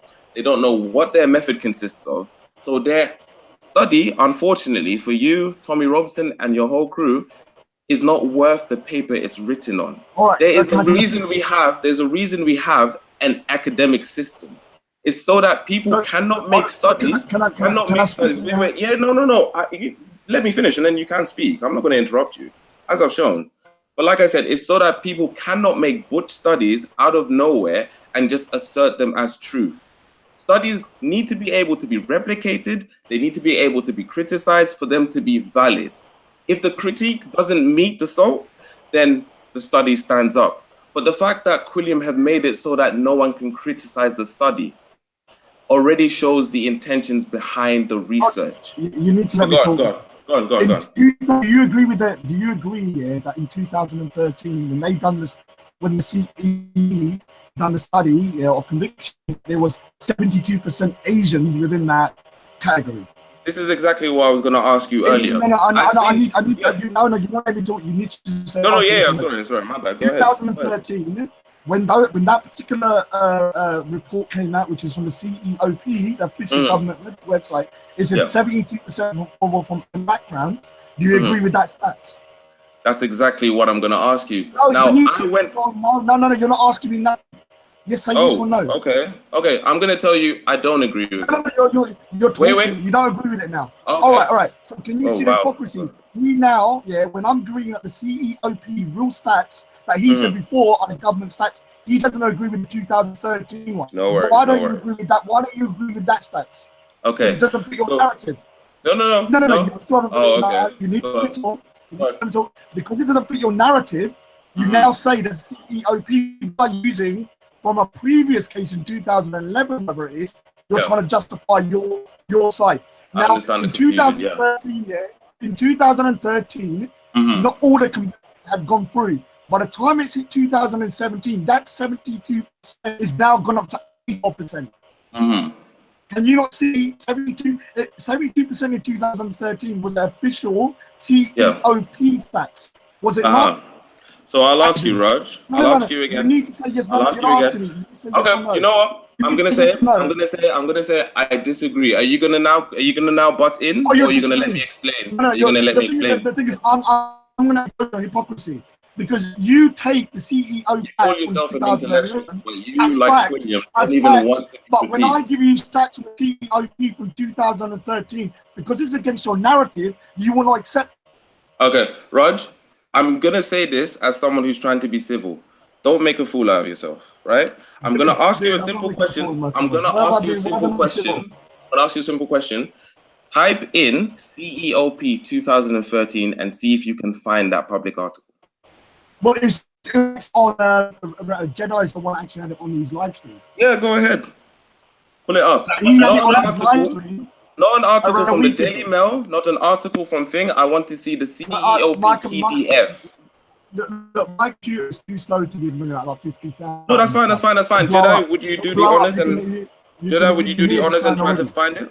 All right, what? You know what? What do you want me to find? So he's claiming that evidence from the CEOP 2013 claims X, Y, and Z. Now I want you to check if you can find this PDF.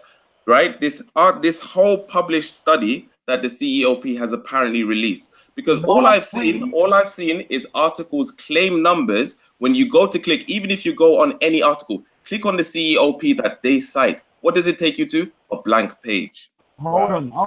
You know what? I would try and screen share, but I don't want it to affect the stream. No worries. I'll do it for you. We'll go to wait.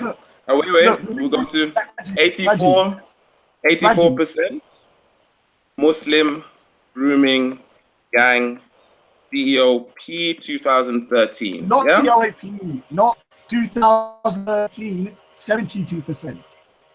72%, yeah? No worries, that's fine. 72%, yeah? The official records was 72%. No worries. Okay, no worries. I'm going to go to the website now. I'm going to go to the BBC article, which will link the article, and I'll show you what happens. Right? I don't trust your links anyway, to be honest with you. I'm on the BBC. It's not my link. It's the BBC. I don't even trust the BBC. You don't even trust the BBC. I know it's the BBC. Hey! I haven't watched BBC in like 5 years. Not since you got the COE in it. Yeah, CEOP is the only person I get my info from now. Big up Leon and Quilliam as well. Big up Majid Nawaz. And Rebel TV. Yeah, I love Rebel. I was on Rebel. Yeah, I love that. Man. Right. So here's the thing. Look at my screen, right? I can't find this study at all. Notice how the study that I cited, the 2011 article, is right here. It's the first one. Oh, actually, this is 2011. When 2011 grooming cases, you're looking at 2011, aren't you? I'm looking at 2013, actually. Oh, all right. But when did most of the grooming convictions start happening? When did most of the grooming convictions? Grooming convictions have never stopped. When did most of the grooming convictions start happening? What year? They've never stopped. When did grooming start? When did the grooming convictions come into mass effect? What year? From 2014 onwards. When you say Why is that? Why is that? Why would they come into effect in 1 year? Not in 1 year, from that particular year, from around 2014, because prior to that, all of these cases were being ignored. Here's the thing. That's absolute bull. Do you know How why? is it absolute bull? Do you know why? What is all this stuff? Do you know why? This is the problem we have as a society in particular. We seem to think that we can judge just how tiresome the job of the police is. You're saying that these police cases have been ignored. Can you give me examples of where the police have systematically? Yeah, give me an example. I'm going to give you my own cousin. Not an antidote. Not an antidote. I want to hear an official example. It's my real life experience. I'm sorry, Raj. I'm sorry, Raj. Let him finish. Rajiv. I understand. Okay, go on. Let him finish. Go on. My real life experience, not anecdote. I went to the police with my family. Do you know what they said? Oh, we can't do nothing. They're just going out. Yeah. Who's just going out? The police at that time, 10 years ago, when you told them about grooming, they would just say that the girls are just going out with the guys and just you up. We had to deal with the situation ourselves. I'm not going to say how, but we dealt with it. But when we went to the police, we were told, like all these thousands of other cases, that this is a cultural issue and we can't do nothing about it. So this is something that I've experienced myself. And the only way we can deal with it, I'm not going to say how because I'm getting in trouble, but we dealt with it our own way. So that's not anecdotal. That's a real life case that I've been involved in. I'll ask you again. Similar to Jimmy Savile, similar to Max Clifford, I will ask you again. Where have the establishment been shown to completely turn a blind eye to these crimes? All right. Let me explain. You need to understand. You need to understand, right? That the police try to get onto cases they know that they can solve. Are you telling me I'm lying? When we're talking about gang-related violence, when we're talking about when we're talking about here we go. Are you saying that the police? Are you saying that the police are lying? Are you telling me I'm lying? Are you saying the police are lying? Are you telling me I'm lying? Are you saying the police are lying? Police lie sometimes. Do you lie sometimes? Are you some MR5 agent? Do you lie sometimes? Are you some agent or something? Do you lie sometimes? Everybody lies sometimes. For someone who calls Muslims thin skin, you're showing a very thin skin right now. When it comes to raping, I'm very thin-skinned. I'm like a. That's not my problem, Raj. That's not my problem. If I ask you, what are the statistics of rapists? When little girls are getting raped in the UK, by a particular community, it's a problem. Go on. And when you're telling me I'm lying, when I went to the police with my family, I don't care about your personal life. I don't care about your situation. I don't really care. You should care about it. You should care about it. Yeah, you want everyone to care about it. Because I will ask you. All right. One at a time, bros. Go ahead. Let me say something. Do you know why you should care about it? I'm your worst nightmare because I've had a personal experience and I will not stop. I'm like the Terminator and I will not stop until it exposes. Not because I'm a bit confused. What do you mean I'm your worst nightmare? Not because I'm being vindictive, but because did you just say you're the Terminator? Yeah, I'm the Terminator. The Terminator? Yeah. So let me get this straight. Your problem is rapist, but I'm your worst nightmare. You're my worst nightmare. Excuse me? What are you trying to say? I'm saying that I'm the worst nightmare of these groomers because I've had. But you said no. You said a moment ago. Anyone that defends them, including yourself. Who's defending them? You are defending them. You're the problem as well. Where? Give me an example where I've defended groomers. You are disregarding all of my story. When I told you that the police done it, you're basically calling me out a lie. When I said to you that the 2000 statistics for the CEOP. Was 72%. You're saying I'm lying. So everything, William Foundation, their statistics, they're lying. So you are the problem. You are propagating. So I'll ask Jedi, since you're moderating, have I called him a liar at any point? You said that what I'm saying wasn't true. Basically, you're questioning my. Confirm it. Did I say that it wasn't true? No, you never. You just questioned it. Exactly. When you're questioning, I'm sorry. Wait. You're the one who wants the world to have. You want the world to be critical. When I'm critical of you, Rajiv, bro. Okay, go on, carry on. When I'm critical of you, I am now the problem. You are not critical. You have a bias that is so way off. When I'll tell you what's critical is Jedi's Wait. Hold on, Why? hold on. Where's this Jedi's bias? critical. Where's this Jedi's bias? critical, yeah? You are not critical. You have your own bias from the Muslim side. I have my bias You've from the only, Christian side. bro. You don't know me. You don't know me. Sorry, Raj. Stop there. You don't know me. You don't know me, know but you call me a I devil. don't care for You your call me a life. I devil. don't really care for your 9 to 5. So please stop trying to assess that you know me when you don't know me. When you're talking about a bias, you need to prove that I've defended Muslim groomers more than I've defended white groomers. Can you give me the example? All right. I'm going to give you an example. Whenever I'm giving you evidence, yeah, even my own personal experience, you're questioning it very, very, very disrespectfully. Okay, I'm going to say this in the kindest way possible. Your experience is not quantifiable evidence. I'm so sorry that hurts you. That's not quantifiable evidence. Now, when you're talking about the CEOP studies, I am asking you to give me the links. I'm asking you to give me the numbers. I'm asking you to give me the facts that they have represented and come across and shown that they have done a complete survey of the country, the whole country, to show me that there is a disproportionate amount of Asians grooming girls. When you can do that, then we will start talking facts. But from time you pick 2 specific boroughs in London to try represent the whole of the United Kingdom, that's where your logic has failed, gentlemen. That is where your logic has failed. So I'm so sorry. I'm so sorry. I don't deal in these low-level debates. That is your problem. I talk to academics. I listen to academics. So it's not my problem. You hang around with football hooligans who would rather rot their brain cells with a buona sidona. So please provide me usable evidence, comprehensible evidence. Why are you on here? You're making yourself look stupid. You say you don't deal with certain people like me. Get off then. I don't want to talk to you anyway. You know what's weird? I just want to point out, Jedi. I just want to point out. I've been critical of him. He's told me I'm the problem. Now that I want him to provide real facts, he wants me off the stream. This guy is talking about fascism in Speaker's Corner with the Muslims. Is this a joke? Oh, that's you got a point there. You have a point. Is this a joke? I haven't once told him leave Speaker's Corner. I haven't once told him get off the stream. I haven't once told him he's the problem. I told him in particular that the narrative he's spreading is one that is not representative of the United Kingdom. And we need to wait until the full evidence comes out. When the full evidence comes out, then we can have solutions. But right now, this whole idea of running around and telling Muslims that they are the problem, when, let's be honest now, we're getting so heated about this discussion. Let's be real now. How much do grooming gangs actually contribute of sexual offenses? Oh my God. They are the smallest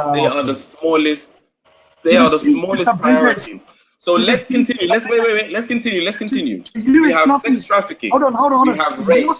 We have child abuse. We have child molestation. One at a time, guys. We can't point that out. We can't. No, he doesn't like me talk. He doesn't like me talking the truth, so he needs to talk over me. Again, we can't point that out because it's Raj's fan base. It's Raj's subscribers. It's Raj's people. Right? When he's at the EDL marches, once again, like I said, you don't say anything, even though various amount of them have been convicted of child grooming and child molestation and child rape. Tell me proof. But you want proof? Tell me proof. Oh, no worries. No worries. No. The guys that I met on those days, show me proof of individuals that I know are not some random people. That's all I've typed. Jedi, you can see, right? You can see. That's all I've typed. Senior EDL leader. Now you go into Google. Senior EDL leader who campaigned against child grooming is what? Let's have a look. I've met. Okay, 1 second. I can't see your screen. 1 second. No worries, bro. No worries. Take your time. Can you see it now? Yeah, your screen ain't showing up. Oh, come on. Can you mute this guy for a minute because he doesn't let me talk? I don't know. I think it might be my internet. No, because I can see it's coming up somewhere. Try now? I'll try it again. Enlarge it onto the... Can you see it? It's not showing up. Give me a second. No worries. Am I sharing my screen again? Now? If people go onto the thing and type in senior EDL, that's all you type. No agenda. Type in senior EDL on Google. You will find various articles. Type in Muslim speakers corner. See if you will find any Muslims that have been convicted of grooming. Hold on. But you are making a straw man argument here. Yeah? The thing is, I've never seen these people at the speaker.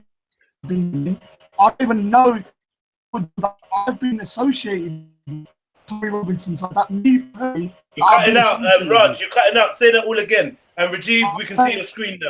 I'm saying that. That's the article. That's the article that came up. Are you going to let me talk? I was just clearing up the thing. I wasn't interrupting. I'm saying that I've never made the claim that people at Speaker's Corner are involved in this, and I've never made it. So that's a straw man. Secondly, I want you to show proof of people that I have been associated with, that I have met and spoken to. Wait, do you not associate with Tommy Robinson? Yes, but show me is the he not? individual. Is he not associated with the EDO? Are the EDO not the majority of rallies that come to his rallies? I don't know all these people. Okay. You know every single no worries. No, that's great. That's good. I agree with that. I agree with that. No, I agree with that. That's good. I agree with that. Now, let's apply that logic to the Muslims. Let's do that, right? Now, you don't associate with those individuals, right? That's not a problem. Why is it now Muslims who do not practice Islam in your books are now associated to all of Islam? Do I need to explain myself again? I've already given my rationale. Go ahead. Islam. Go ahead. I mean, how many times do I have to say it? That is Islam. No, I need to see because I haven't found one article where there's a Muslim guy who says I did it because of Islam. There's no article where anyone actually identifies themselves as a practicing Muslim. Dude, that's next time I see you lot, at Speakers, I'll bring more proof here. We'll have a fruitful discussion by ourselves. But there are cases where Muslims who said they were Muslims, were using particular like things against the girls, calling them kuffars and all that kind of stuff that I know of. So I'm not saying they were doing it because they were Muslim, but it was Muslim terminology. Like this is again where I'm trying. Okay, no problem. I'm sorry for interrupting. No, sorry for interrupting. I'm gonna say this is where I'm trying to be civil with you. I'm actually trying to be civil with you. You, right, have come across Muslims that have done X, Y, and Z. And I'm not refuting that. I have come across white, black, Muslim, all kinds of people that have done X, Y, and Z. Just because I have done that, it does not make it right for me to generalize that whole trait to the rest of anyone else. That's not how the world works. I'm sorry, Bobo, that is not how the world works. If you have a particular crime committed by a certain amount of people from a particular community, then you can make an assumption that there's a problem within that community, can you not? Then I will ask you. So let me ask you a question. In the Somali community, there's a lot of knife crime right now. Can I not assume there's a problem within the community with knife crime? Okay, so here's again where I have to school you on the facts. When we talk about knife crime in particular, that's abhorrent of everyone. Years ago, right, the highest knife crime was in Scotland. Do you know who that was down to? White boys. Do you know who they blamed? Was it white culture? Was it Scottish culture? No, they blamed the socioeconomic status. The poor fundings of school, the lack of opportunities, and the lack of avenues for them to escape the already trapped life that they were in. Now, when we talk about these grooming cases, they're not far off. This is why people bring into focus the fact that it's not white girls from the middle class that are being groomed. It's not white girls from the upper class that are being groomed. It's poor working class white girls, because crime tends to fester where there is no opportunity and there are no avenues for these people. Now, please tell me, is it true or not that minorities are disproportionately affected by poverty? Well, it depends what community you're talking about. I think the Hindu and Sikh communities, I think we're quite affluent now. But yeah, some communities are, obviously. So you're quite affluent now? Yeah. What was happening back when? What was happening back when? Well, obviously, when you first come to the country, you're going to be at the bottom of the Of course, 100%. And we have institutions to keep people oppressed. We do. whether or not people like to acknowledge it or not, we can go into the history. Yeah. We have institutions, but right, we don't like to acknowledge that these institutions affect certain populations more than they do others. So when we're talking about, let's say in particular, the black on black crime in America, no one likes to talk about the fact that they denied them property, they denied them reparations, they denied them any opportunity to have equal education with the other white folk. It's hard, you know. And bear in mind, the schools in America are funded, right, by the taxation of the housing. Meaning that when you have an all-white neighborhood, that school is going to get funded more because the property values go up.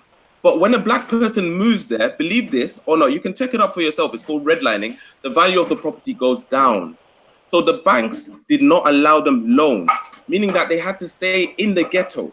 They made these ghettos in particular. Wait, let me finish, Raj. Let me finish. No, I know. But listen, Raj. I'm trying to build the context because this is where people like yourself get lost. There is a context historically for a lot of this. No. There's a context historically a lot for this because people like to think that it's just nowadays. It's a problem that's become nowadays. Knife crime isn't a problem that just affects the black community.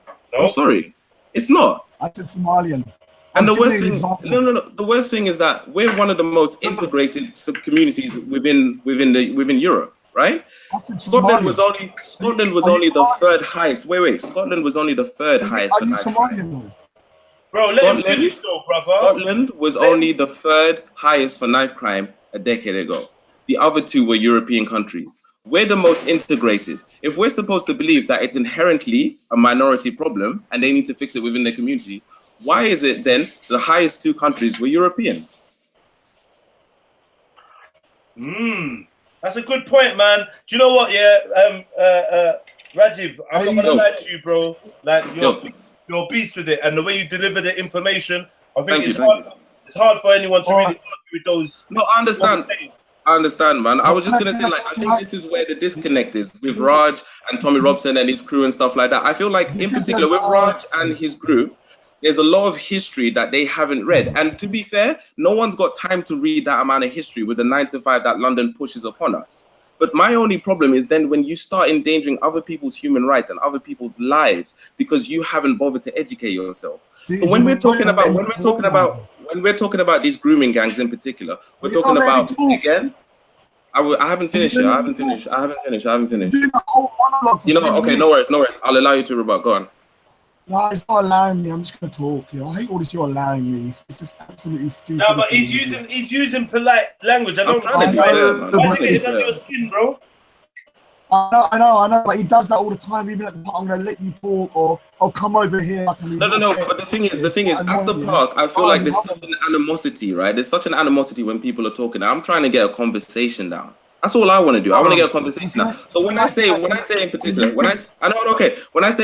that I'm allowing you to talk, it's only because sometimes I feel like I know I have the power of presence. So I'm trying to be fair in like dividing the amount of talking time that everyone has, so everyone has a fair time to talk. I know what he means by that. Yeah. So when you feel like I'm saying I'm allowing you to talk, that's not me belittling you. That's not me belittling you. Sorry, go ahead. When I went to the park, what did you do? You said, "Come over here. I want to talk to you." And when I said no, you said, "Come over here." Right. So you're talking to me like I'm a little boy. Okay. Yeah? Do you want me to apologize? I don't need an apology. Just don't do it again because I don't like it. Yeah? That's not a problem. Hey, Raj, you're getting mad touchy. Hey, do you know what, yeah? I'm going to say, yeah, that Rajiv has definitely got under your skin, bro. You're not even making sense how you're acting right now. Like, it's not about getting under my skin. Yeah. I don't like people that I'm apologizing for rape. He's not at no point now, bro. You can't. Okay, wait. I'm gonna address this. I'm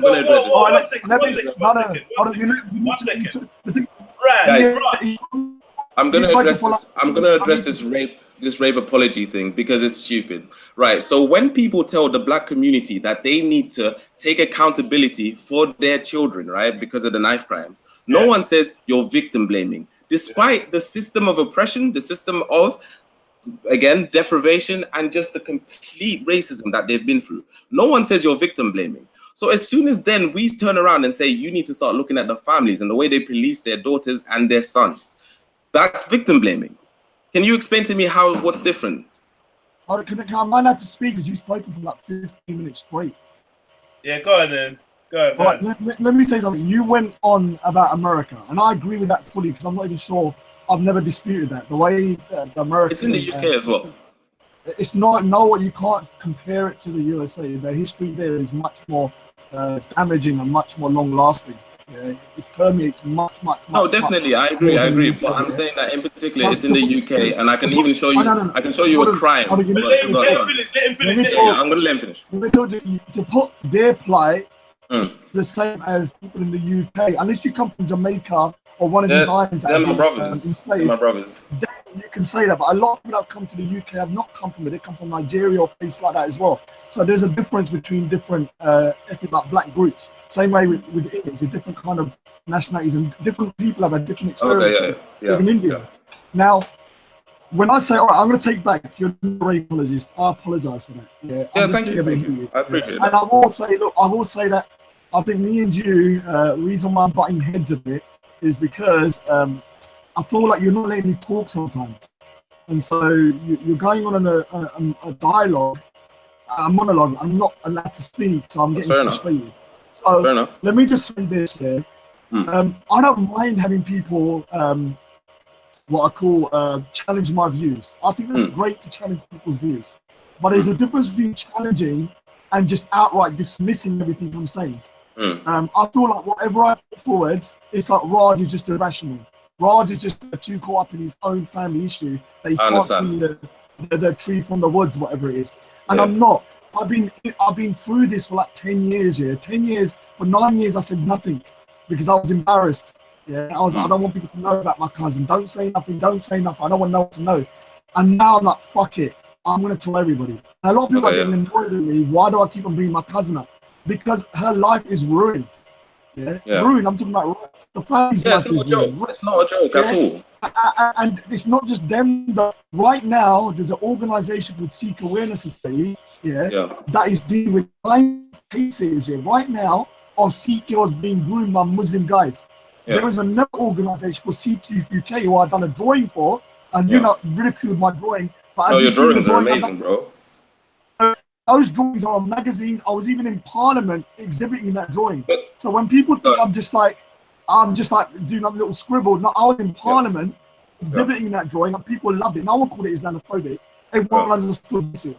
And so it's frustrating for me when I hear you. I know you are coming from a place that you feel like your community is being attacked. And I can understand that you're being defensive. But you do not understand the nuance because you're not from the Asian Muslim community. There's a difference. And I will start phrasing it as Asian Muslim, which I said in my other video. I will phrase it Asian Muslim because I don't think the black community can understand the dynamics of honor and all of this bullshit that goes on within the Asian community. And it's very specific to that. And this is why you are finding it difficult to understand how this can happen because from your community's point of view, it couldn't happen. Because you're looking at from a black Muslim who has a different culture. Not Muslim, by the way. Are you not Muslim? No. Oh, right. Sorry, I thought you were Muslim. Your name's Rajiv. Oh, whatever. You were Muslim this whole time. You was getting onto him. Now you know he's not Muslim. Watch how you switch it up now. You're fucked up. No, I don't care if he's not Muslim. You did, man. Like, you can't. No, sorry, guys. Sorry. I just want to say, Raj. I don't want to cut in, but I think you've mentioned some really important points that not only just reflect how this whole topic is being seen, but just the whole spectrum of politics has been. Now, you say in particular that you don't want to be dismissed and so on, whatever. And to be honest, that is the true emotion of what the fans of Tommy Robinson, all of these working class white British people are feeling. That is exactly it. And they hate when individuals, and I hate to say individuals like myself, because the way I come across, people seem to think that he's been to uni, he's educated, he's well-read. I haven't been to uni. I pretty much flunked my A-levels, and my GCSEs are nothing to brag about. So when in particular you're talking to someone who hasn't been through that, through that kind of curricular system officially, and doesn't present himself as a middle-class lefty or whatever, right? You need to understand that even when I can see that this grooming gang whole crisis thing, because bear in mind, we used to kind of survey the same channels. Rebel Media, Lauren Southern, Milo Yiannopoulos, All of them, I used to watch all of them until they sold out for money, right? The difference is between me and yourself right now is that I can see when certain people are selling out narratives in order to make money. Same with Katie Hopkins. Katie Hopkins right now is like £300,000 in debt for slandering Muslims. Why do you think she's gone from BBC News to Rebel Media, a YouTube channel? Because she needs to make that money. So what I'm trying to say in particular is that don't ever feel threatened or offended when I come to you with all of these numbers like I'm some uppity, high-read university individual. I'm no different to you, bro. Wait. I'm no different to you, bro. And the left in particular, or people who call themselves leftists or liberals, have a lot to answer for because they've alienated that working class. They've alienated normal working people. And this is why Trump happened. This is why Brexit happened. And they have not bothered at all to try and build the bridge between what is called the working class, right? The working class and liberalism right now. Because right now, we're all in the same boat. We're all in the same boat, whether or not you like it or not. It's not about white supremacy. It's not about this and that. People like to comment white supremacy as if it's all white people. Bruv, it's a 1%. It is a 1%. And they just make benefit money. They make money out of turning everyone against each other. Do you really think Tommy Robson and his crew? Yeah. Rajiv, I'm not gonna lie, I have to cut you there. Yeah, go ahead. You've officially gained 3 stripes for that last comment you just said, bro. Oh, Lord of mercy. Like, Jed, I was gonna explain. No. I didn't say strikes. I said stripes, bro. Oh, okay, yeah. I said kudos, car. I think that's a very, very important point that you need to drive home. No, I was gonna say in particular, people seem to, when they hear this message of white supremacy, they seem to think that we're only pointing at Tommy Robson. Tommy Robson isn't white supremacy, please. A couple centuries ago, the Queen would have had nothing to do with him. She would have rather greeted Mansa Musa way before she would have met Tommy Robson. So what I'm trying to say in particular, when we're talking about the system of white supremacy, we're talking about the system of privileged bougie people who want to keep that privilege. So they then allow certain people to feel like they're a part of that. And right now, that's what you're leading. You're leading a group of people who feel like they're part of the white power establishment. And they will chuck you under the bus as soon as it's under the bus. All right, can I talk? What I'm trying, go ahead. What I'm trying to say in particular is that I don't see you as a problem. You are part of a small problem, right? Not a really small problem in a big structure that is really fucked up. So when I say we're talking about these grooming gangs as if like, they're the biggest concentration, in terms of priority, there's so much more fucked up things going on. So much more fucked up things going on. But sorry, go ahead. I don't want to take up the whole stream. Go on. Go ahead. Look. I'm gonna say this again. Yeah, go ahead. Black people and Asian people have a different fight. Yeah, we cannot understand your fight fully because we don't experience that fully. Yeah. And so when I'm with the Tommy Robinson people, I don't feel like I'm like, obviously there's some racist in there, obviously. But when I'm there, I don't feel any animosity from these people. Yeah, they just like the same way. I'll give you an example. There's a guy on on YouTube. This big black guy from Speaker's Corner who said that he's gonna cut someone's neck. Remember that guy? What happened? Remember that guy? You just cut out, Rod. Everything you said just. Look, can you hear me now? Yeah. Remember this guy on YouTube? Yeah, he goes Speaker's Corner. He's a Muslim guy, big black guy. He said he's gonna smite your neck. Remember that? Yeah. The guy there, when I saw him, I thought he was the biggest jihadi in the world. And this is the problem. When I spoke to him, he's one of the most gentlest people I've met. Yeah, I'm not surprised. But this is the problem with everybody, I think, even myself. Yeah, legit. Look at a particular person, like these Tommy Robinson fans with bald head, white heads. They all look the same. I even said to them, you all same to me, and they do. They're all exactly. one person. Right. I was going to say, I just wanted to give an example just to add an addition to your point, right? Now, when the free speech rally was going on, there was a clip on The Independent. And even in my woke mind, right, I watched the video and it was on mute. And I was like, these bloody Tommy Robson fans, because they were all bald head, skin, whatever, right? Only for me to unmute it now and you hear the chant, Nazi scum, get off our streets, Nazi scum, get off our streets. So that teaches me, even in my own eyes, I can still be susceptible to bias. But you're absolutely right. This is what happens. We do not give each other the time of day. Yeah, so what happened is that the big guy, the Muslim guy, I was that guy, I'm a lion, man. Every time I saw him, I was like, I'm not talking to him. What happened 2 weeks ago, he sat with me in McDonald's. If I was like a coward, I would have got up and walked off. I was like, let me chat to him. The nicest side of us spoken to him, so gentle. And now this is the problem, with most people. There are real racists on both. There's a racist on both sides. There's jihadis on the other side. But most people are in the middle. Yeah, they just want to live their lives and they just want to do what they're going to do. But what's happening right now is like you have people looking at these skinheads saying, "Oh, these guys with bald heads, they're all racist." The racists are the guys with the bald head are looking at the guys with the long beards, saying, "Oh, look, they're jihadis." Yeah, exactly. So how is that problem where people are not talking? Now, whatever you think about me, when I go to the park, I'm talking to everybody, even people I don't like. Yeah. And I've started to broaden my horizons about, I don't agree with Islam, but I can like Muslim people.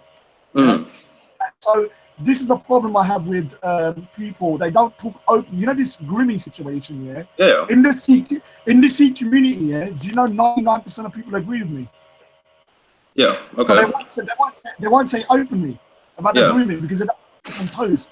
Now, I'm a type of person that I believe if you've got a problem, just say it and deal with it, even if it hurts people. I mean, it can come across quite in your face. But I'm just like that. COE's on there, man. Big up Leon. I just want to go ahead. Sorry, go ahead. Yeah, but even with myself and you, I was like attacking you because I didn't like you as a person like before. But now we talk civilly. And it's not because I found that he's not Muslim. I said it 5 minutes before that. And everyone's going to say, oh, because he's not Muslim, he's all right with him. I said it 5 minutes before that. So luckily I did. But what I'm saying is that, I know Jedi's going to say it. I'm going to rewind it, man. But the thing is that we need to stop using this, this guy's bored at Tommy Robinson event. I agree. And somebody like Shamsi and his crew here, which are battling extremism, you would see them as extremists, wouldn't you? Yeah. And I just wanted to say, if that's a message for anyone to take from this stream, that is the most important message there. Yeah. That we need to stop looking at everyone's everyone like Martin Luther King said, like the color of my skin instead of the content of my character. Like everyone needs to start doing that a lot more. And this is again why in particular I battle your kind of narrative, because I'm trying to stop the idea that people can just say that guy's a Muslim because his name's Muhammad. That guy's a Muslim because he's from Pakistan. It doesn't work like that. It doesn't exactly. Let me touch on that point real quick though, because that's another thing people have been asking me to Raj. At one point you was talking about basically you could tell people were Muslim from their names, and then you were standing right next to Hassan, who is a Turkish man who's not Muslim, he's got a Turkish name, and now you got Rajiv. And from his name, you thought he was Muslim. So do you admit that that is a poor way of identifying offenders as being Muslim? I didn't think Rajiv was Muslim because of his name. His name confused me. What made me think he was Muslim because of how adamant he was defending the grooming gangs. And I thought, all right, maybe he's... I understand, but that's the thing. Like, I don't have to be from someone's... No, I'm just saying, I'm just being honest with you, dude. No, I understand. I was just going to lie to you. That's what I thought, You may not like it. I'm just brutally honest. Even if it makes me look bad, I thought you was. We're saying, I agree that the guy is not a Muslim, in the sense of him being religious, but I'm sure he's still influenced by religion as he was growing up. So, but Jedi. Yeah. Oh, Sora. How's it going, man?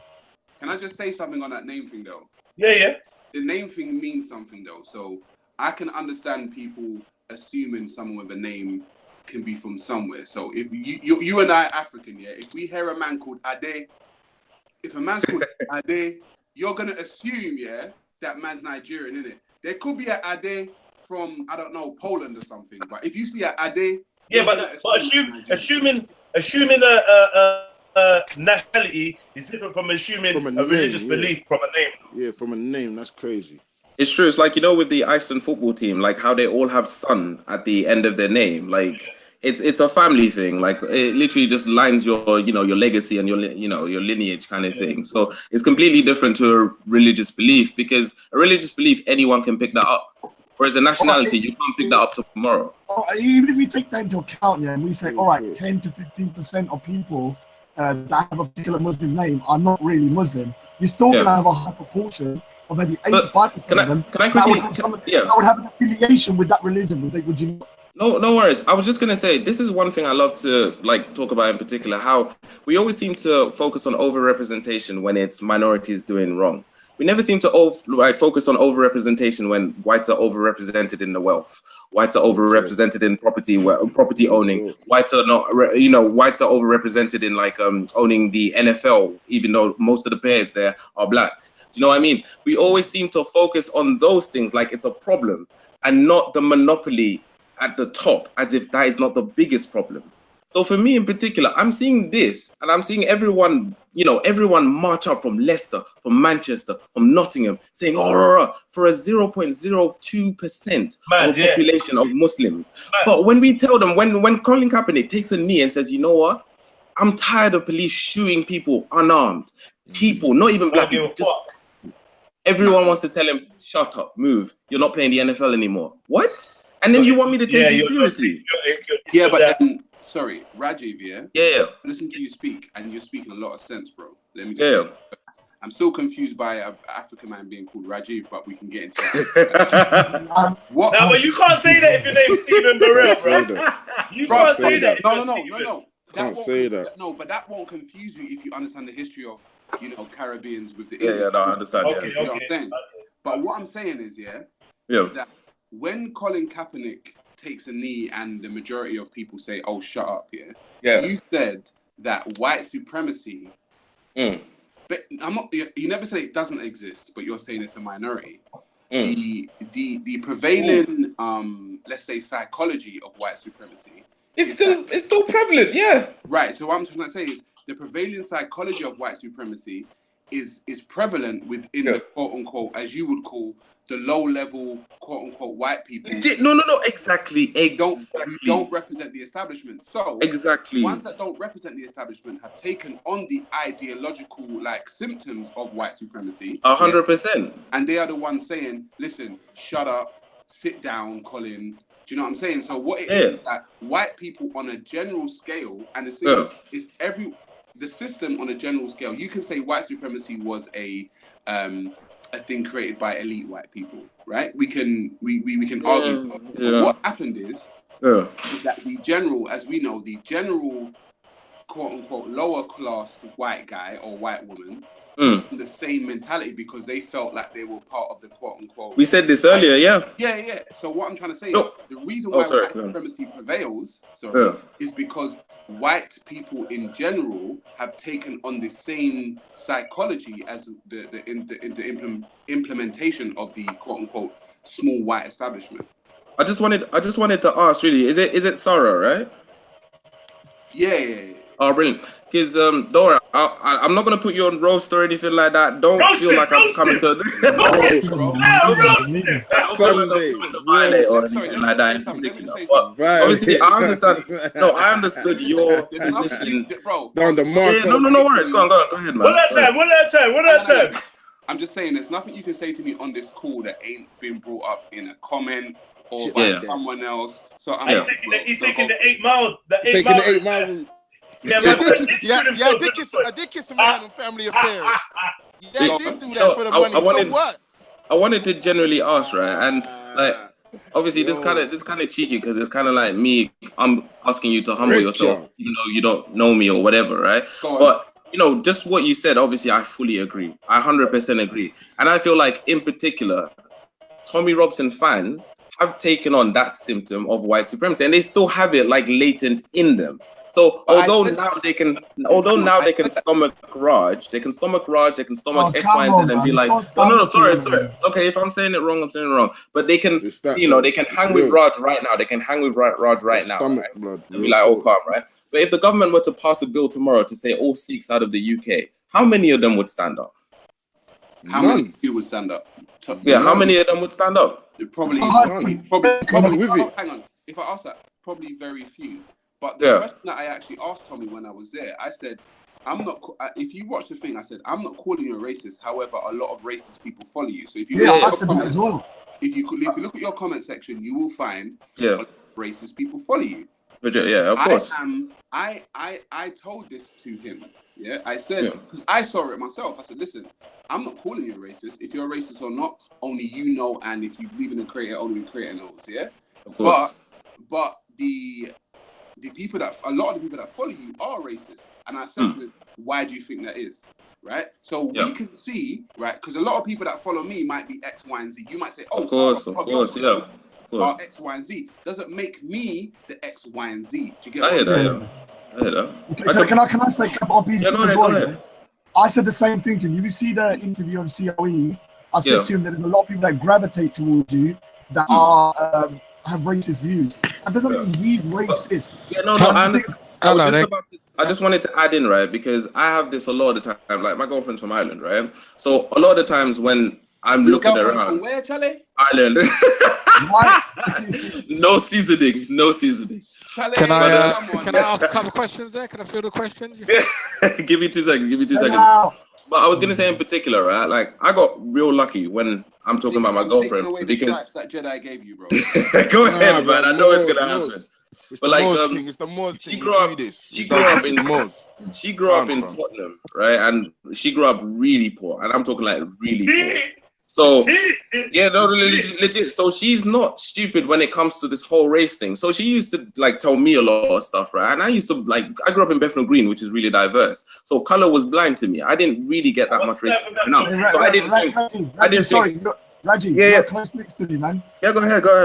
I said you're near to me. I'm not gonna say where though, but you're near to me. No, but my man's girl certified. Yeah. If she's an Irish girl from Tottenham, she's basically black, man. Right, so when you're ready, you don't even understand, man. You really don't even understand. Like, she's legit, basically black, bro. She could cook curry goat. Anyway, so weird. I'm not gonna lie. I don't entertain those kind of arguments. No, I was just about to get onto that. Like, yeah, we have girls now, right? We have girls now that will say they will date a black man, right? Because shout me when you're ready, yeah. It's hip and it's trendy, right? But back in the day, they would have been the first one throwing stones at someone getting hanged, right? So that's what I take with Tommy Robson and his crew. Although now they're not racist, right? Because it's not trendy, it's not hip to be racist, right? I know they're the same individuals back in the day who would have been the first line at the lynching. Sorry, that's a dead argument. That's saying back in the future. You go in the DeLorean and go back to the future, my man's gonna be racist, but he's not in. You can't say that. That's a big assumption. Yeah. No. Yeah. I understand. Huge assumption. Yeah. No, that's incorrect, bro. I understand. But what I'm trying to say is, yeah, go on. You can't have a conversation with somebody automatically. You think they're a racist or they're a jihadi. Yeah. But straight away, you can't have that conversation. I had that problem when I went to the park. I thought all Salafis were jihadis. So every time I met a Salafi, I was cursing them out and saying, I'm going to knock you up. Yeah, until I miss. Right, yo. So can I ask a couple of questions? Tommy Robinson fans, are racist. There's some of them have got legitimate concerns. So, gentlemen, you know what? Let me take a little bit of control. Give me 2 seconds. I was going to say in particular. Yeah, go ahead, man. I'm going to address what you need to address. Then I want to bring the whole panel in asking them for their opinion on the actual subject matter. And then Buddha's got some questions. Yeah. So just keep it brief for me, please, Rajiv. You know, I was going to say in particular that when we talk about, like you say, you can't... This is not me making prejudgments. This is me looking at people's actions and being like they're very similar to actions of people in the past. And those actions dictate to me that were we in a Nazi Germany situations, they would be the first going into the Socialist Party, coming up as Nazis. The reason I say this in particular is because we have certain parties in the UK, right, that are racist. We have the BNP, we have the National Front. Is it a mystery that a lot of these people have an association or lenience to those parties? What would you say? Is it a coincidence? You're saying? Yeah. Is it a coincidence? Nah. I would say once. Yeah. What they say? Once bitten, twice shy. I would say it's got to be some mad random odds for you to be to at least 3 different or 4 different race groups. Yeah. That's what I'm trying to say. So I'm saying historically, we learn history so that we don't make the same mistakes. Yeah. I can see the same actions that happened in Nazi Germany over here, and I can see which individual groups of people they're using to make up their solid foundation. So when I say in particular, are you sure you've got correct information about Nazi Germany? Whose information are you got? Say that again? Have you got correct information about Nazi Germany, bro? Are we talking about like Hitler Youth Party and stuff like that? whatever. I just feel like when it comes to stuff like Nazi, the Nazi party and stuff like that, the information you get is pretty much one-sided. Very skewed. Yeah, don't get me wrong. It's very skewed. But I'm talking about just generally how Hitler rose into power and how he's... but then you're getting into propaganda. You're falling into the same trap that you're describing. Because honestly... Yeah, where are you getting this information? That info is going to come from the Jewish-run media. And to be honest, the Jewish-run media has no interest in painting that story. You know what I was going to say in particular? I can agree with you. Because I read up obviously recently the Palestine versus Israel thing, right? And I've already seen just how when the Jews need to basically fund a certain side or basically like get someone on side, they don't really care about their religion and they will do it. It's all about survival. It's all about a lot of finance to them. So I will read up on Hitler, brush up those facts, and I will come back. Because a lot of people say that Hitler was a racist, It wasn't. But then you got pictures of the black members of the SS. Yeah, the black and Sikhs, and Indians, Sikhs, And then when you hear him talking about the quote unquote black race, he describes them as being the true Hebrews, the true Israelites, yada yada yada. And I don't know. I personally have not yet found a negative quote of Hitler, and I think this is the point that Raspek was trying to make one time on his show. People will say this about Tommy Robinson. Tommy is racist, but if you can't find him saying anything racist, then you're gonna have to be a little bit more clever in how you draw that inference, how you come to that conclusion. Anyway, that's it. Go ahead. I want to open it up to the panel, Go ahead, man. Because obviously hang on a minute, Jedi. Are you saying that Tommy Robinson's not a racist? I'm saying that I'm not convinced.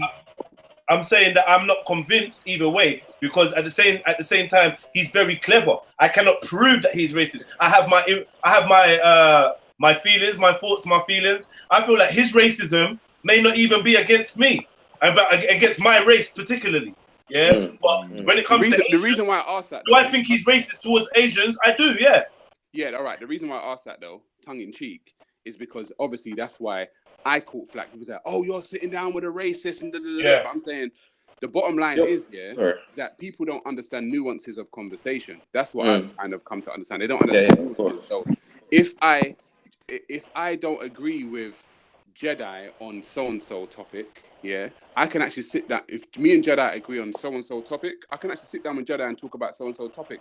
And say, you know what, Jedi was cool on that topic, but man was an idiot when he started chatting about that. You get what I'm saying? So I can actually have that conversation. The problem is here, I feel, is that people are so emotionally led by a person or a personage. They hate, if they hate Jedi, they hate Jedi. I'm like, listen, if you hate Jedi can actually tell you the sky is blue. Do you get me? And you won't listen to him because you say, no, that man hates Jedi. Do you get what I'm saying? So man will just switch off. Now you're letting your emotion get in front of the actual facts. I asked this guy some question the other day. I was like, if a pedophile told you that the globe is round, but someone who was straight told you that it was flat, who would you believe? And he just looked at me like, I was there when you were there. I swear. He was just hella confused, and I was like, do you see what I mean? You know that the Earth is round, right? No, you don't. Not today. Man don't know that. Man don't know that. Let me finish the sentiment of the point, guys. No, get out of it. I hear what you're saying, though. But I feel like, don't worry, you're good.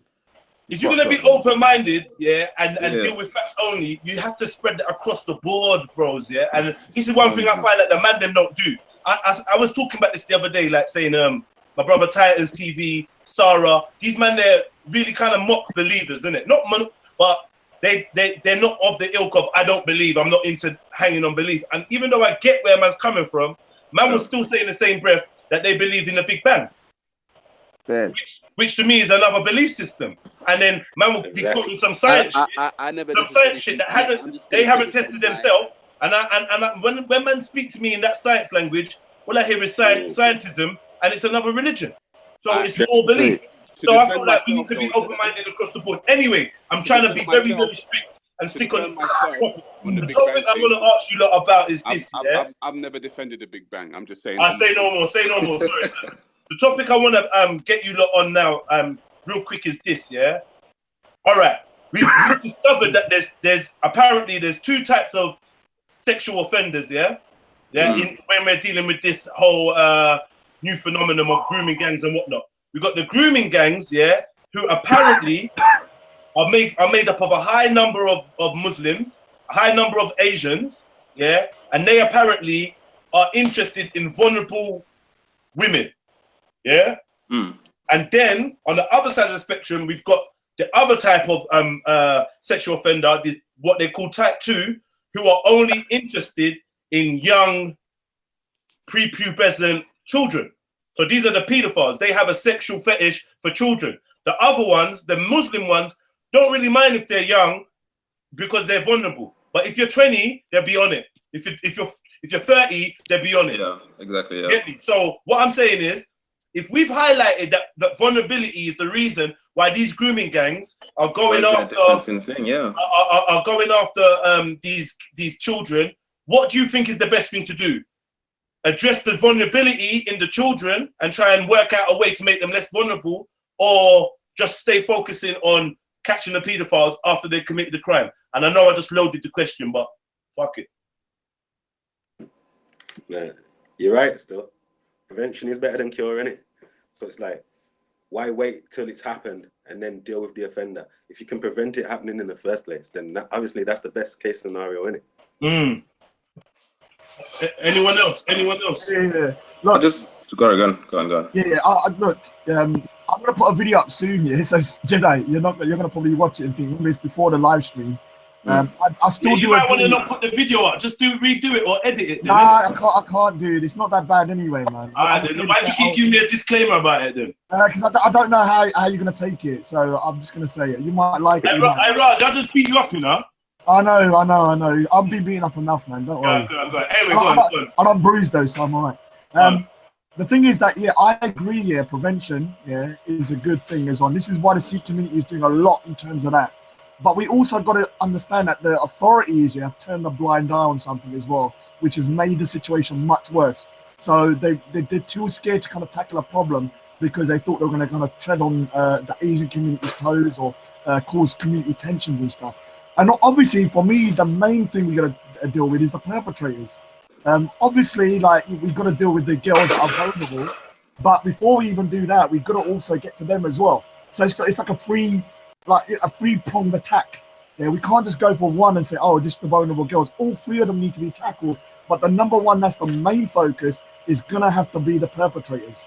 I understand that when Jedi was talking in the park, he was trying to make a point. I took it the wrong way. Like, when I look back at it now and I'm looking at the video, I'm like, all right. But when I get emotional about this subject matter, it's because it's very close to my heart. Yeah, isn't that dangerous? Isn't that dangerous to let your emotions? It is dangerous. Yeah, of course it is. This is why then you're going to be blinded, and then you're going to be chatting shit because you're in your feelings. But the thing is, this is why humanity is flawed. This is why I'm a misanthrope, because I even know myself. This is why. So, when I walked away, I didn't walk away because I thought I was losing. I walked away because I was going to say something. You was getting body slammed, man. You was getting body slammed all about the place. No. I was going to say... Me, Rajiv, and Maku. Me, Rajiv, and Maku was tossing him up in the air. Mike, what was you doing, man? Fucking... Oh, Lord. A sea lion club. No, it was the Legion of Doom, fam. Mike was after me as well, Mike. What was you doing? Telling you, mate. Why would you go for me, man? I thought you liked me, man. I just saw Mike in the corner. Stick to the subject matter. Oh, yeah. How should we deal with the problem? How should we deal with the problem, though? That's what we're dealing with, innit? How should we deal with the problem? I mean, let's keep it on the narrative. In terms of it, all we can do here from the Sikh community is, like, I know you lot think artwork is a little bit frivolous, and it is to a certain degree, but I believe art, music, poetry, films and stuff like that all have a place in terms of educating people. And my forte or my talent is art. And I'm not the best communicator in terms of trying to raise awareness. I'm like a sledgehammer on a nut. And it's not always the best way to go forwards that way. And I agree with that. And I'm going to try and refine my message more. But for me, when you watch the video, I'll show you, I've been to Parliament exhibiting those drawings. I've been to Sikh events exhibiting those drawings. And it does work to a certain degree. Obviously, it's not the cure.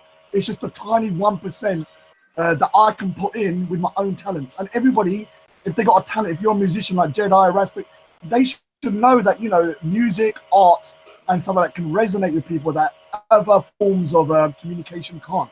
So when you watch my video, Yeah, so that's about it. So I'm doing my bit in that way, educating the community through my way. All right, Cool. All right, let me go. Man need to get these man some help centers, yeah. And the help centers need to be where they just bait themselves up, then it's a euthanasia thing. Shit. Assisted deaths, bruv. Because nah, bruv, you're doing madness. You're raping up youths and you're ruining lives, yeah. Them man are ruining children's lives, bruv. Yeah, the child did not ask to be subjected to that shit, yeah. And they're doing fuckery, knowing as an adult what they're doing is wrong, and there's some evil force driving them. There's no cure for that. Just like I love gal, you can't cure me from loving gal. How you gonna change me from loving gal? So my thing is this: get them a help center where it leads to euthanasia and wipe them out, brother. Because you have to, when rats are about, do you enable the rat or do you poison the rat? You poison the fucking rat. You poison the cockroaches. Pestilence have to go. You feel me? Fire upon that. That's my opinion. Number one for yes. Number one for yes. I agree. Isle of Man or something. You get me? Get them their own little island like Isle of Man. Go live over there. Get me? And then when you're dead out, obviously you got no kids. Get me? That's where you need to be. And separate the man. If you're gonna do that, you have to separate the man from the woman, because you know they'll do fuckery just to have picnic. They're like cockroaches. They'll breed to do fuckery. They'll breed youths to do madness. Because there's people doing it to their own children. So if you're gonna do that, separate islands for the women and the men. Just to keep it. Guys, you know that. I've done some art here to highlight amazing, a massive issue. You're amazing, man. And right here we got the young person saying he did it. I know it's backwards, yeah. And then here saying nick him. And then here we've got That's a Gavin McGuinness joke, man. Alright, cool. Hey, guys, I got 5 minutes. I just wanted to add, just from what we said earlier. I think Raj and Jedi were talking about this a lot earlier in terms of like misogyny, how we treat women in the Western society, and just how we value people sexually as well. And I feel like that's something in particular that hasn't been addressed. If you go to many places that have been repressed, Raj does talk about this a lot. Places that have been like religiously repressed. Talking about sex is a big shame. These are some of the places you will find the worst atrocities, pedophilia and all child abuse and all that kind of nonsense there, right? But at the same time, I feel like we're in danger of producing the conversation when these are still human beings. I understand, don't get me wrong, I understand these are people who have violated other people's human rights. Hold on.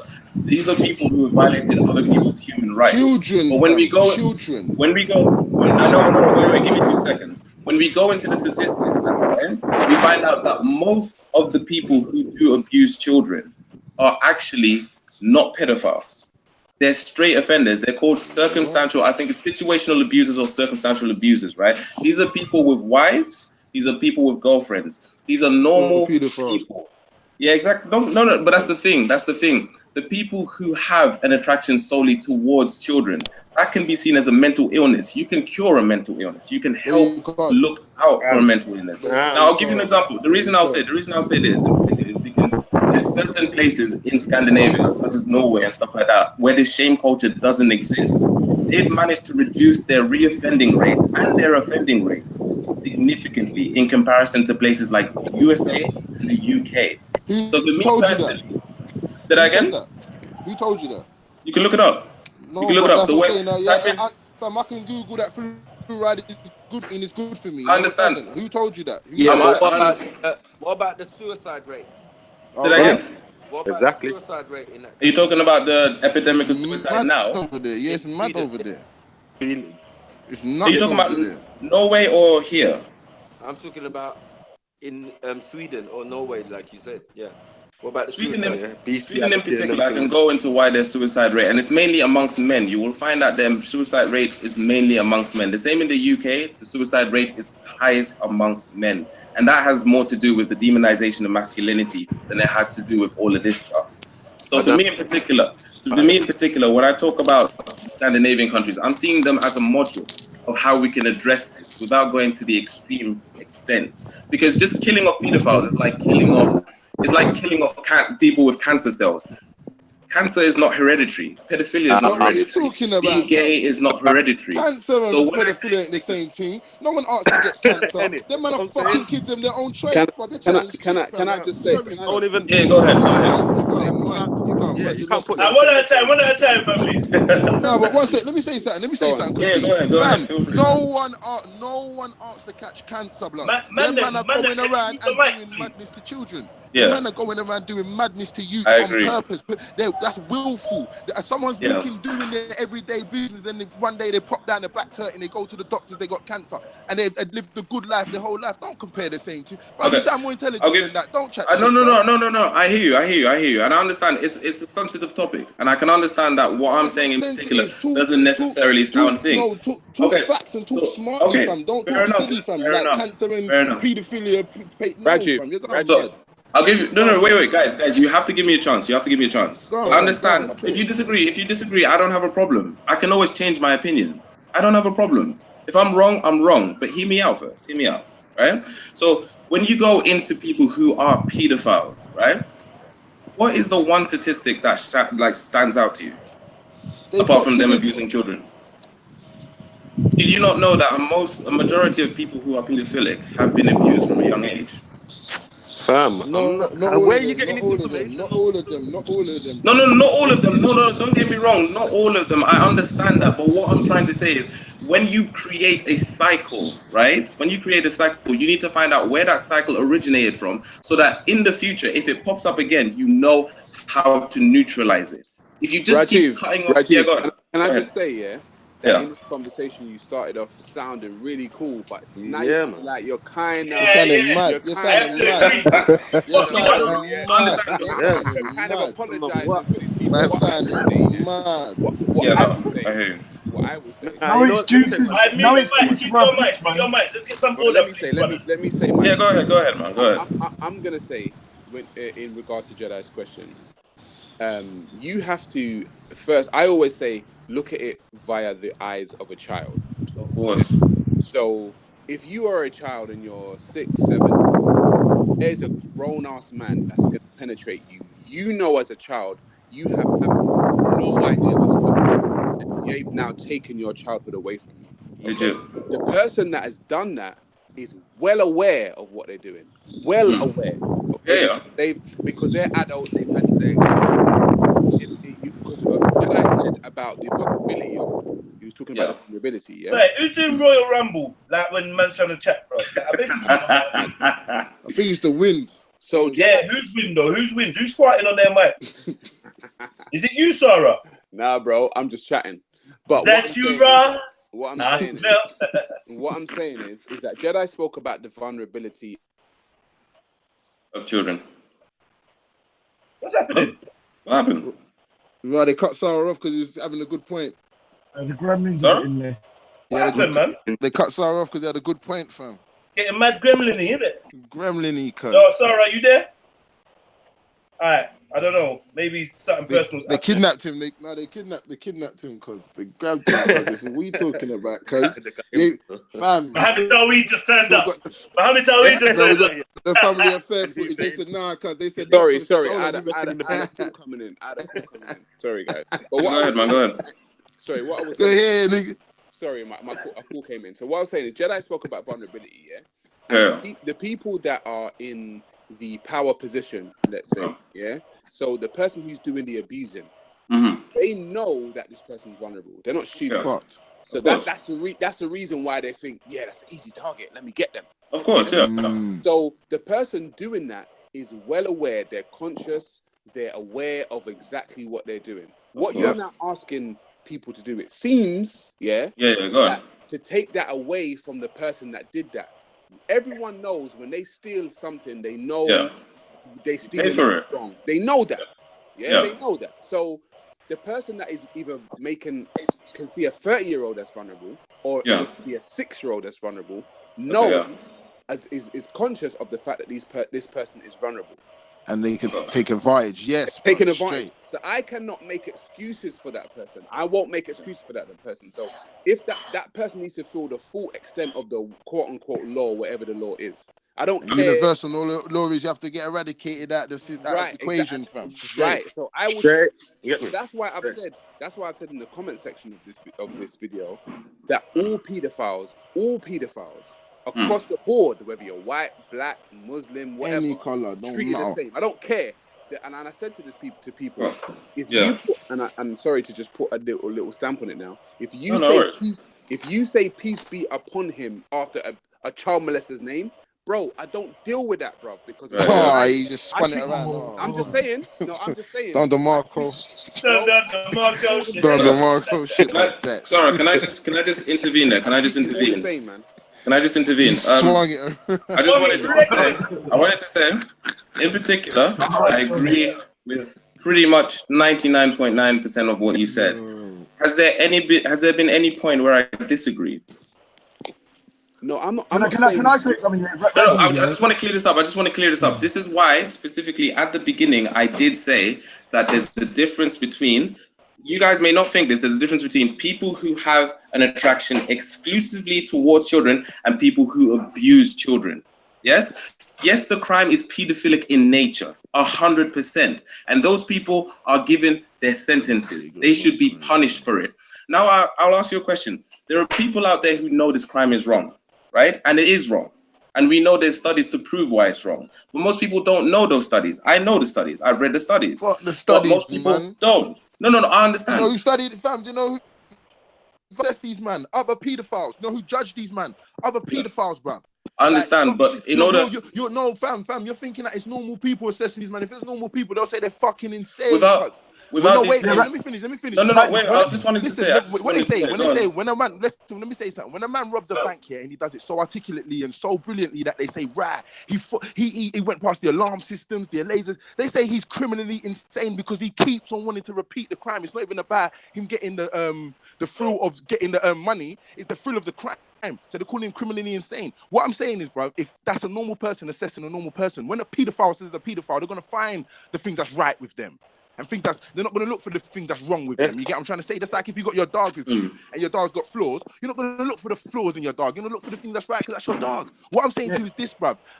Like attracts like. These people who are judging these man, these people who are assessing these man are all pedophiles, bruv, because the studies you're going by are bullshit, blood. I'm being real. Reggie. These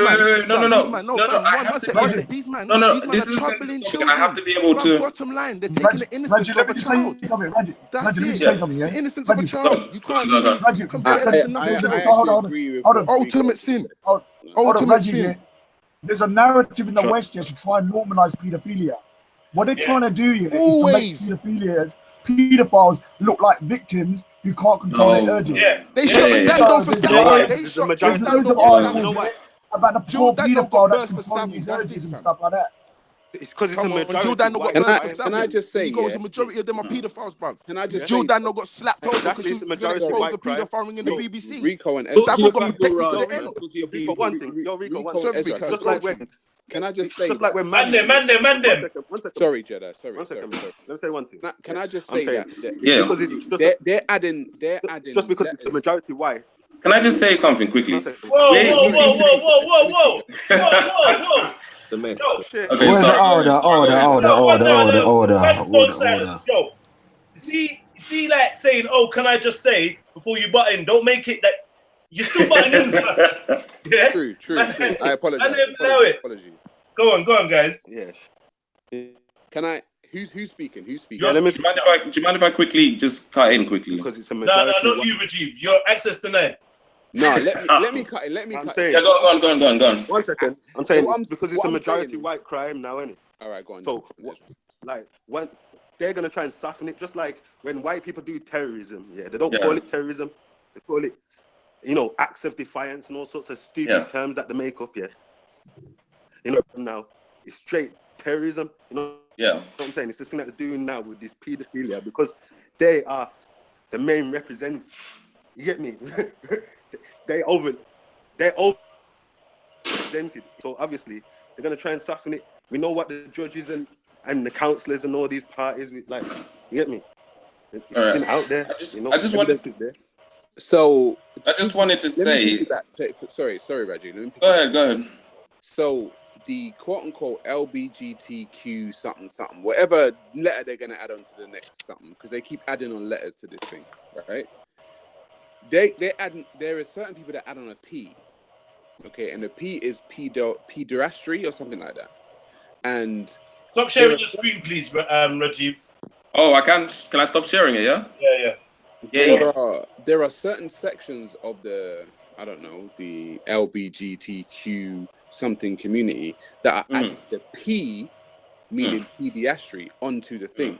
So what essentially people are attempting to do at some point is that they're attempting to add the fact that an adult is attracted to a child upon this actual, like, I don't know, whatever agenda that they have. So what I'm trying to say is people generally don't, pedophiles, rapists, all this people that are the offenders, they don't generally try to put themselves in the position of the one being offended upon, let's say. The rapist never generally puts himself in the of empathy, in the eyes of the rape victim. The pedophile never generally puts himself in the eyes of the pedophile victim. Of course. What is happening here is when people speak about this stuff, we're not speaking from the angle of the person being abused, because of course, I'm generally thinking that no one, I could be wrong, no one on this panel has been abused, right? But if you have, you would have a totally different way in which you're viewing this. And so when I speak to people and when I speak about pedophilia generally, I say, Do you know what? I'm gonna put my hands up and say I feel like I've suffered abuse at the hands, but the issue is, and someone else mentioned it in the comment, by a female. So we don't really talk about the women as well that do it. That's another thing. Can I quickly just point out? Can I quickly point out, right? When we're talking about this whole subject, no, that's real though, man. Because fam, I'm telling you. Wait. Let him finish. Let me finish though. Yeah, go, man. Jedi raised a point. The point that is happening here is people that are talking about stuff are not speaking to the people that have actually been involved in it. Or being through it. So generally, we're talking from a standpoint of, where the outsiders looking in. Opinions, I've always said, ask the fucking rape victim what rape is. Yes. Do you get what I'm saying? Blood. That's some harrowing stories, bro. So can I say something here? Reason why I get so upset, my cousin was only 14 when she got abused and raped by these guys. When I see her, her life is ruined, man. Dead. They for dead. Yeah, they broke. And so this is why I get so passionate. It's a spiritual thing. To defend this. When you see a little girl, when you see a little girl, and people think I'm going ranting and raving and stuff, but when you see that girl, even 10 years later, her life is ruined, because of this incident. Yeah, doing certain things, seeking love from man and that. Because remember Deep, I'll get on with Deep now. Me and Deep have made up.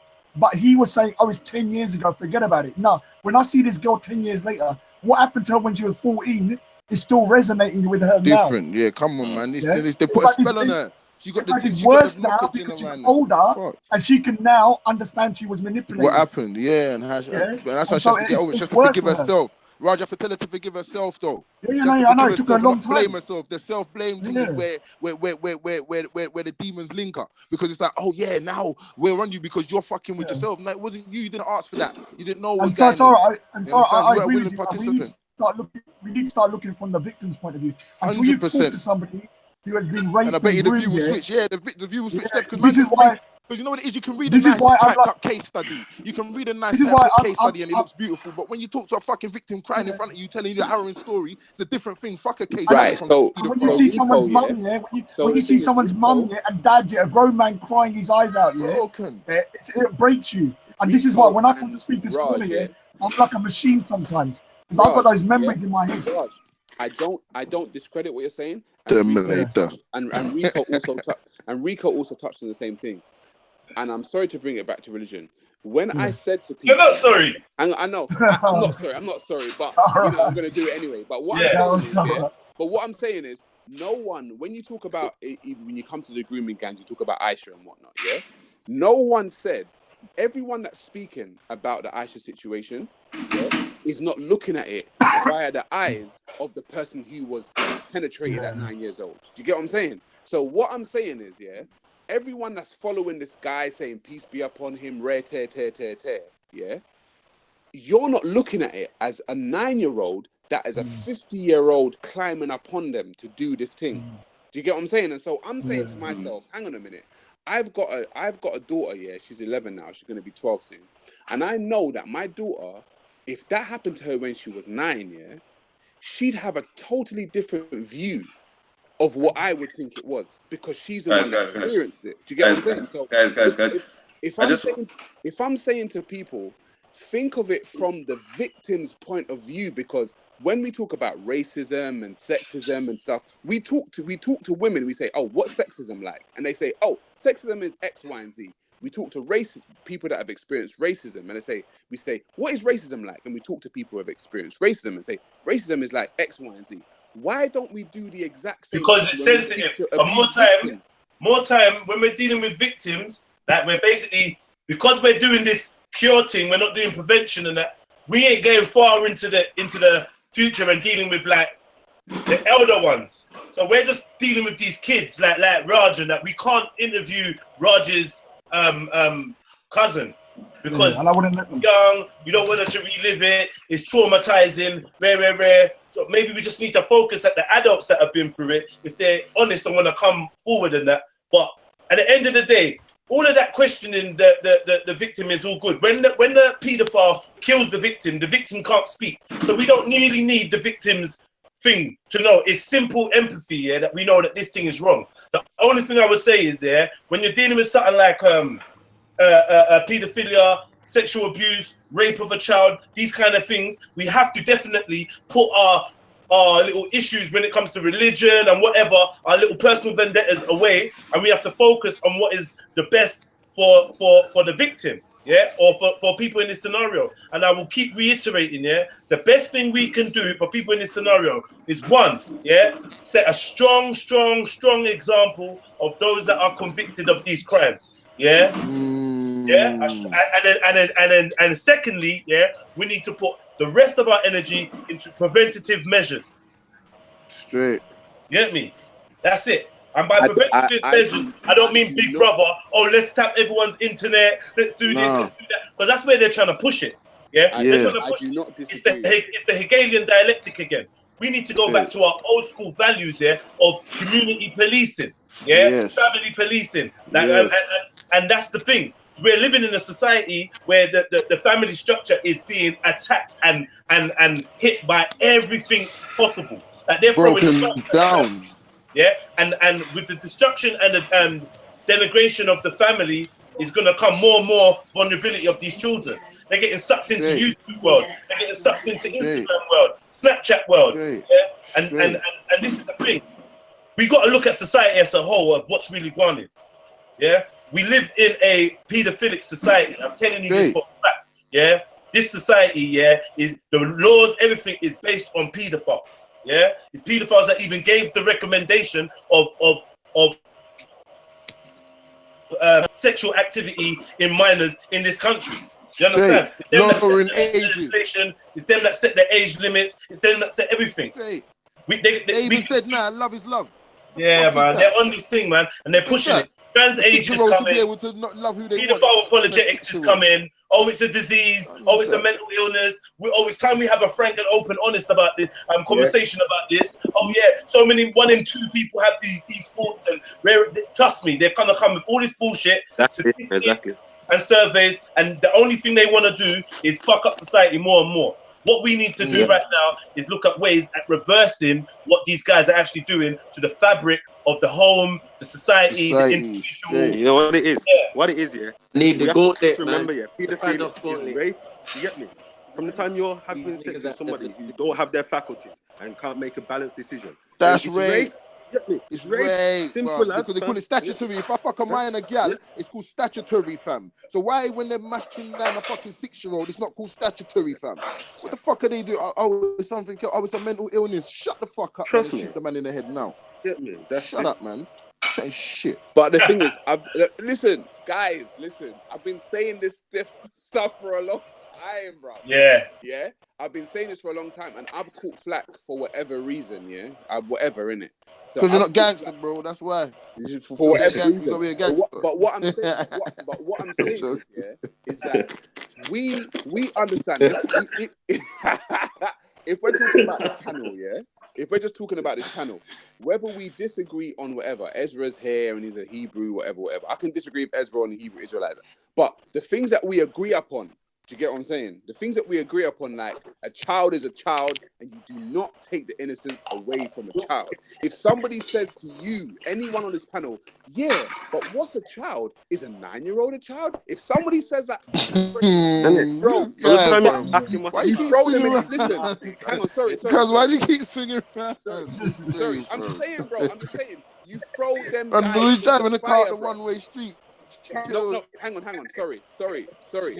Because listen, because what I'm trying to say is you have to understand my experience. You know what I'm saying? Like my experience is you saw my experience.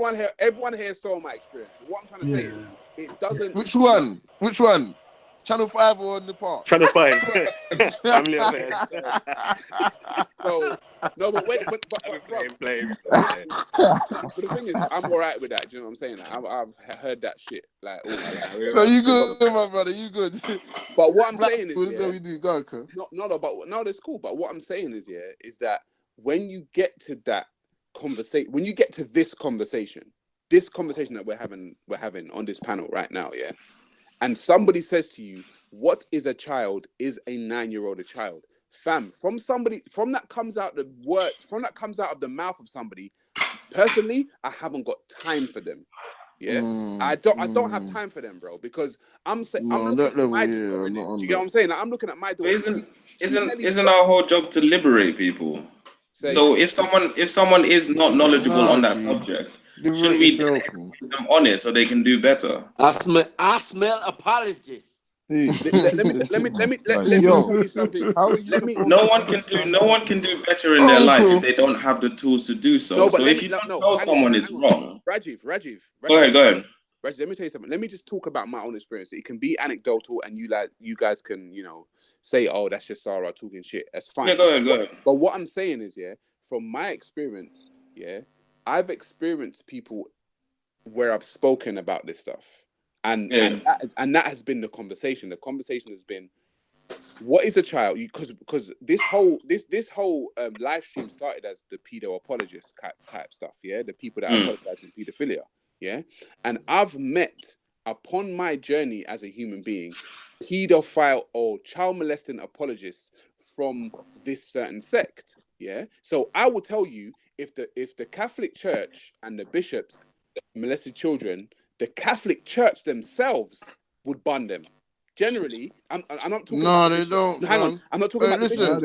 Hang on, there's statues in Rome. There's statues in Rome that idealize pedophilia. You can Google it now. There's statues in Rome where man's got the youth bowing down in front of him with his robe open. Ricko, you have to know what you're saying in the they have naked statues of children. That's like all over the place. Ricko, I'm not talking about the establishment. I'm talking about the people that follow Catholicism. If the people that follow Catholicism see that their quote unquote bishop is molesting a child, they ban him. Now the establishment of the Catholic Church will try and find a way in which to hide it and put him somewhere else and all this kind of stuff. But the people that follow it were like, nah, that's wrong. What I'm trying to say is the people of this particular sect, try to find a way, in my experience, to justify what this guy done. And I'm saying, hang on, if the people, the general men and women that I speak to on the lower level are trying to justify it, what must the actual establishment Sorry, can I say something, One of the things that I've always found difficult is that when I speak to, say, a non-Muslim, and I say my cousin was 14, they're always like, oh, she's a kid. When I speak to a Muslim, they don't say she's a kid. They say, oh, well, she was old, wasn't she? They have a different concept. Right, that's hang on, she was 40. That's what they say. Fucking 60. They say she was 100, bro. What's man talking about age, bro? What's I'm saying? That's what age when it comes to consent. That's cool. That what if it's a no, it's a no, fam. I don't Yo, guys, chill. Like what Sarah said earlier. No, what Sarah said earlier, nuance and conversation, man. Let's have conversation, make it constructive, and let's move forward. But we stay heated. If we agree with each other, it's cool. If we disagree, it's cool. Let's just make it exciting, fam. No one's disagreeing. We're all agreeing on a bad boy thing, fam. Fair enough. Let me ask the question, man. Make noise, bruv. Yeah, let me ask the question then. Yeah, go ahead. Now, the average panel, the average member on this panel, I'm guessing is what? At least 30. Now, straight. You know what I'm saying? At least 30. Now, every 30-year-old on this panel knows that if they go and touch someone who's even below 16, it's a wrong thing. Everyone Man, knows. you can't even, even when you said that made me feel sick. That made me feel ill, cuz. But what I'm saying is, from my own experience here, when I speak to the people that I speak to, and everybody knows, everyone can see the videos, when they're trying to justify that someone below 16 is, oh, but in them days it was cool, and I'm like, Jesus, that's mad. That's crazy. You're mad, fam. But hold on one second though. Can I ask a question though? Because I'm thinking though, but are they the majority doing it? Let's say they're doing the fuckery, yeah, they are doing it, and some Muslims are doing it and whatever. But are they the majority doing it? I'm not saying they are, you know. But it's not the majority. Even if I'm it's not not the saying they are, you majority. know, Maku. Yeah, No, I think we need to concentrate on the majority, fam. Mike, can I say something? Guys, I've got like literally minutes just because my girlfriend's like finished making dinner, so I'm gonna go eat. 10 minutes ago. I know, but literally this whole conversation was so stimulating that I really wanted to stay. But no, I was gonna say in particular that we can all agree here that child abuse is wrong. Yes? Yeah, 100%. I was gonna say in particular, when we're talking about this whole thing about addressing it as a mental issue, it's ever come across from the point of reducing to getting rid of it. Now, if it does help, I understand. If you disagree, 1 minute, bro. Let me tell you something. I said it in the video, if it does genuinely show some... No, these men are unchangeable, fam. You know what I'm saying? They've done statistics, they go thing, and they say, listen, when I come out, I'm gonna offend again. It's not about that, bro. That's what you get what I'm saying? No, I understand. Don't get me wrong, I fully understand. Man need a permanent remedy, fam.